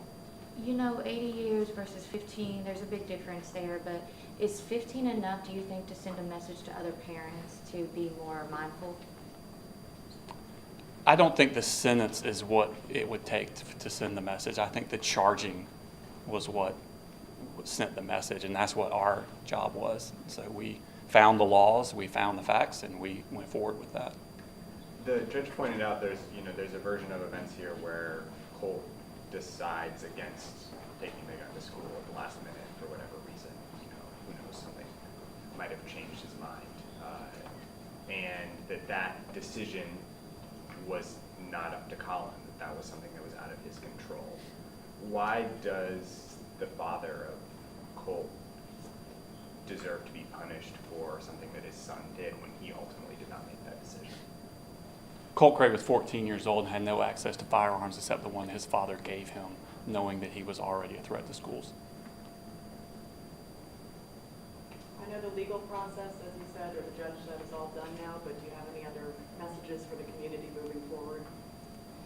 For our community in Barrow County, if you need help, if you need some sort of counseling or just a loving hand, please reach out. We're here. That's what the beauty of Barrow County is. We are here for each other. Take advantage of that. Colin's defense said that they will appeal. What does that change for your office, or how do you prepare for something like that? What would happen next? We always, whenever you're starting charging a case, you're looking at where are there issues that could be appealed. So we're ready for that. We feel like our charges were adequate and professional and the correct ones to do. And so we're confident we'll be fine in any appeal situation. Do you feel the gravity of the moment in the sense of, obviously what Colt did, but in the sense of legally that this is such a landmark case, we will see others that are going to look at what happened here as sort of leading the way, unfortunately, because of other school shootings, in particular with the parents. Do you feel the gravity of this moment, that this is so unprecedented? I know with Ethan Crumley's parents, but they faced manslaughter. This is the first murder. I think from the moment this happened, we've been crushed by the gravity of it, and we've carried it every day. Thank you again for y'all's professionalism, and I appreciate everything. Thank you all. Thank you. Thank you. All right, we've just been listening to that news conference from Barrow County District Attorney Brad Smith, along with the sheriff there in Barrow County, Judge Smith, giving their thoughts after Colin Gray has been sentenced to 15 years in prison. Yeah, this has just been a very emotional week for Barrow County, the entire community watching and waiting for the sentence to come down. We are joined now by criminal defense lawyer Charles Cullen. Just kind of break down your reaction to this sentencing. We've learned 15 years in prison. Yeah, I mean, it's an interesting sentence and an interesting case. The judge took what the prosecution was recommending and took what the defense was recommending and applied his own judgment and gave him 15 years. It's important to understand that the sentences, he imposed sentence for all of the crimes that Mr. Gray was convicted of, but he's running the sentences concurrently. So they're running together, which means you serve the highest level offense. You serve the second-degree murder, which is 15 years, but the other charges he also imposed sentence for. He didn't dismiss those or anything like that. Now, the prosecution was asking for him to run these things consecutively, which would have added up to 80 years the way they were calculating it. So it's a departure from what the state wanted. Yeah, this has been a lot to unpack, and we know that for some who are just tuning in or some who have been following this rather closely, there's a lot of analysis that we will likely continue to hear throughout the days. But before we wrap up here on the air, and we're going to go to our streaming on ANF Plus, where we're going to continue our coverage, we have to take a moment just to remember the victims. Mason Schermerhorn, Christian Angulo, Richard Aspinwall, and Christina Irmi. Those 4 lives that were lost, 9 others were injured. And at the end of the day, regardless of what the judge said and the sentence that was handed down, that community is still hurting to this day as a result of this awful tragedy. We're going to continue our coverage on the other side of this break. That'll be on ANF+. Thanks for joining us.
Plus. I'm Joe Gorcho, joined alongside of criminal defense attorney Charles Cullen. Charles, thanks for staying with us and continuing on with this perspective following the sentencing. For those of you just tuning in, Colin Gray, the father of the convicted mass shooter of Apalachee High School, Colt Gray, has been sentenced today formally 15 years in prison on the 27 charges he was convicted of back in March. And Charles, when Judge Nicholas Prim in the Barrow County Courthouse was delivering this sentencing, over and over again we heard how much this was weighing on him from negligence versus intentionality.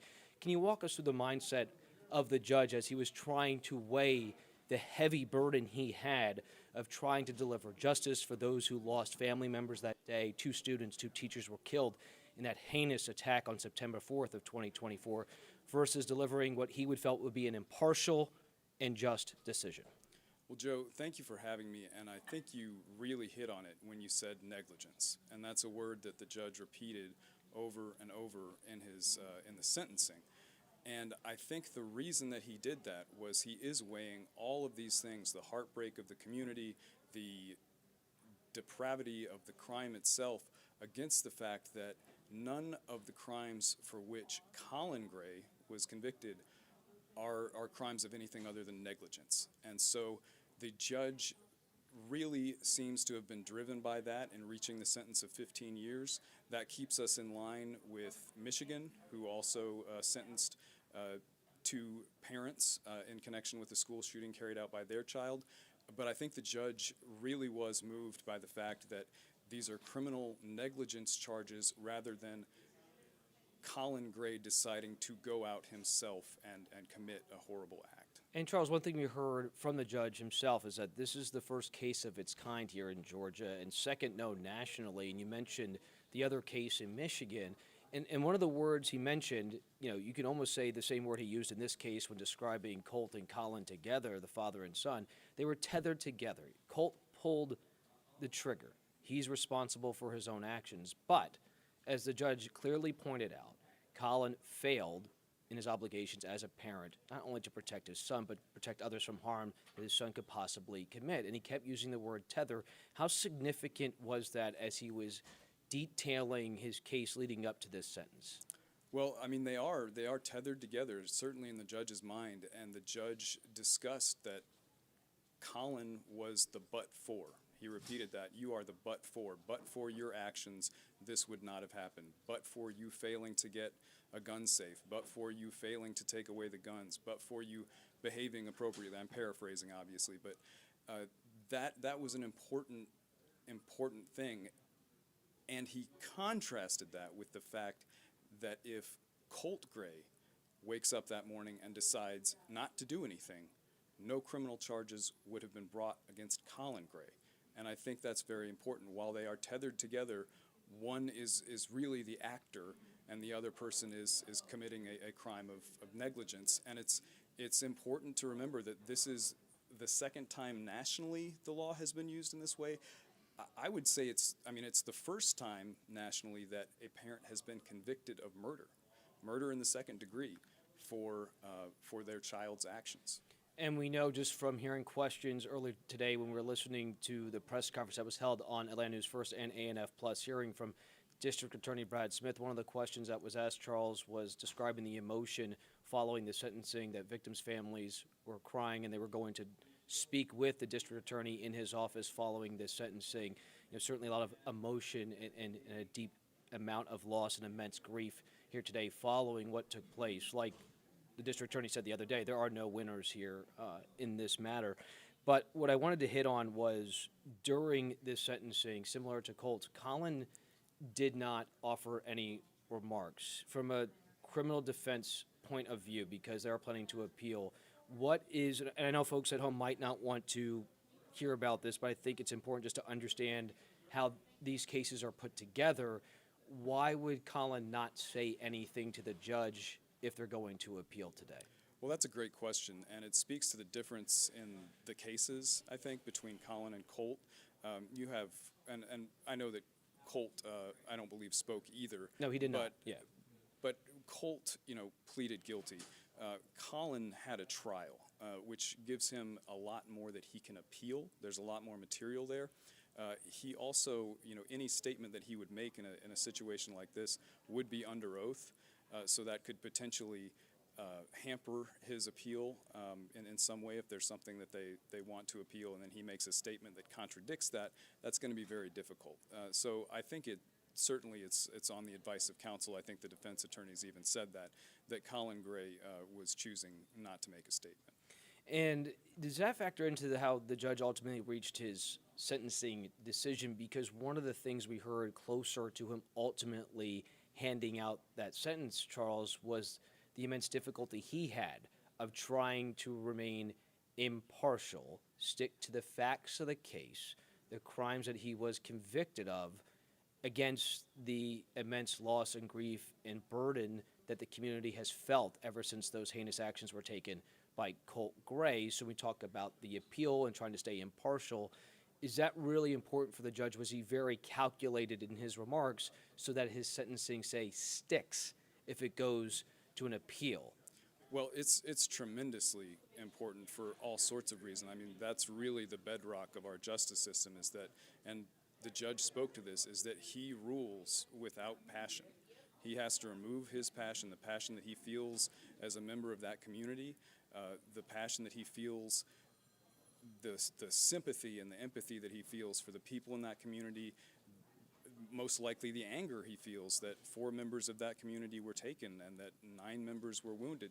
He has to take all of that out of the sentencing, because he's sentencing just on the law, without passion, without prejudice. And he spoke, I think, in the sentencing to that difficulty, to that tension, and I think one of the reasons he took time to remember the victims in his sentencing was to send a message to the community that this is not any kind of a judgment on emotion, on what people are feeling or anything like that. This is really, what does the law require? And that's what judges have to adhere to. And you mentioned, what does the law require? To be very clear, as the judge pointed out, and as you have mentioned as well, none of the crimes he was convicted of carried a mandatory minimum sentence. So he had to weigh everything, all the facts that he collected during trial to reach this ultimate sentencing. And what I do want to point out, and this is mostly paraphrasing from what the judge said, and we all heard it as we were listening to the sentence come down, he said, you failed the same way in both. You failed to get Colt counseling and failed to remove the guns.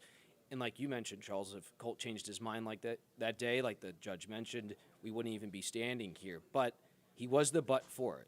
But the judge also said it matters you didn't have actual knowledge Colt was planning. Matters you didn't plan the attack. Matters you didn't seek to harm anyone or pull the trigger himself.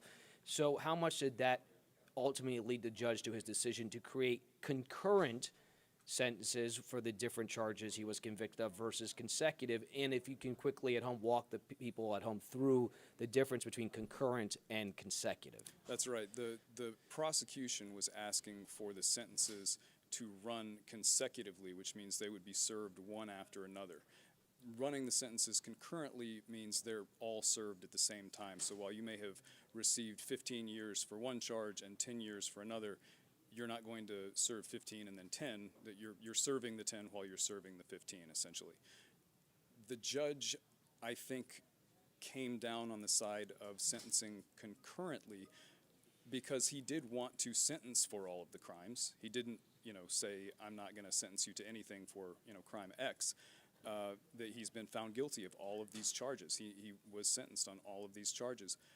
But the judge, given the fact that it was a failure, it was a crime of criminal negligence, all the crimes were crimes of criminal negligence, as the judge hammered, he did not want to have a sentence of the length of time that the prosecution was asking, of 80 years, something like that. He felt more comfortable doing a 15-year sentence for the murders in the second degree. And as I said, that keeps us in line with the only other case like this, the case in Michigan. And to be clear, the judge did not absolve Colin Gray. A 15-year sentence, in the words that were shared today, does not absolve Colin Gray of what he failed to do to protect his son and ultimately protect other children who became the victims of that mass shooting. But as the judge pointed out, Colin's 55. He did not have a criminal record prior to this case, so he didn't have concerns that he would commit future crimes once let out. So the no criminal history, I just wonder if that all factored in ultimately to the 15 years he delivered, somewhere between, what the prosecution was seeking, which I believe was 80 years in prison is what they said today, versus the 10 and plus 10 probation from the defense side as well. That absolutely factored into it. And the judge is always going to look at criminal history, but here I think it's even more complex and more interesting because the key piece of the puzzle as far as Colin Gray committing a crime is Colt Gray. Without Colt Gray, there is no crime that Colin Gray was going to be charged with. So the judge, if he has no criminal history at 55, the judge is going to weigh that very heavily. I mean, all of the crimes that he was charged with related to the actions of his son, Colt Gray. So it's, when you're talking about likelihood to reoffend, which is something that judges think about, the likelihood of reoffense is very low.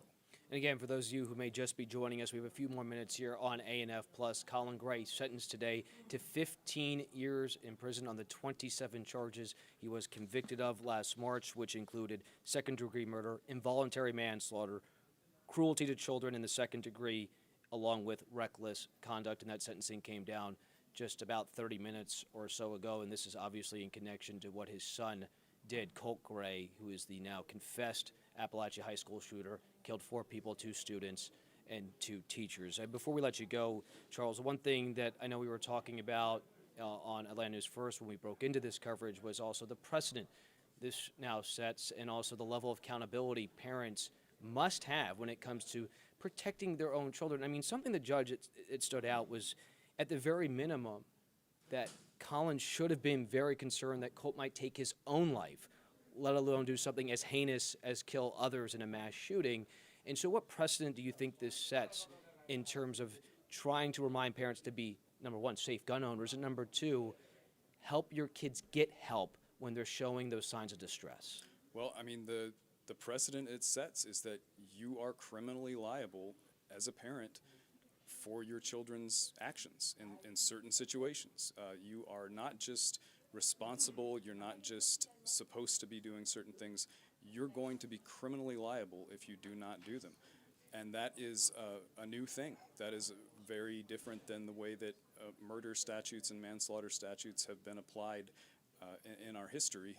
And it sort of remains to be seen how many more cases like this we see, whether this is going to be the new norm with school shootings, that the parents are going to be criminally charged as well as the children. And Lord willing, they're few and far between, or none at all. Like, certainly hope this is a one, and we never have to deal with something like this again in Georgia. Again, a first of its kind case. Charles Cullen, we greatly appreciate your perspective today, helping us better understand how we arrived here at this sentence today in the Barrow County Courthouse. Colin Gray receiving 15 years in prison. Charles Cullen, thanks so much for joining us here on A&F Plus, and for all of you joining us at home throughout the last week of following the sentencing hearing of Colt and Colin Gray. We appreciate your time, and we'll see you back here for ATL Live, which will be airing on Atlanta News First shortly at the top of the hour at 2 o'clock. Thank you for watching A&F Plus. For more breaking news, live coverage, and your community stories, download the Atlanta News First app. You can also watch us on YouTube, Roku, Apple TV, and Fire TV. To join the conversation on YouTube Live, visit our channel and hit subscribe. You can also listen to the Atlanta News First podcast by searching Atlanta News First on your preferred listening platform.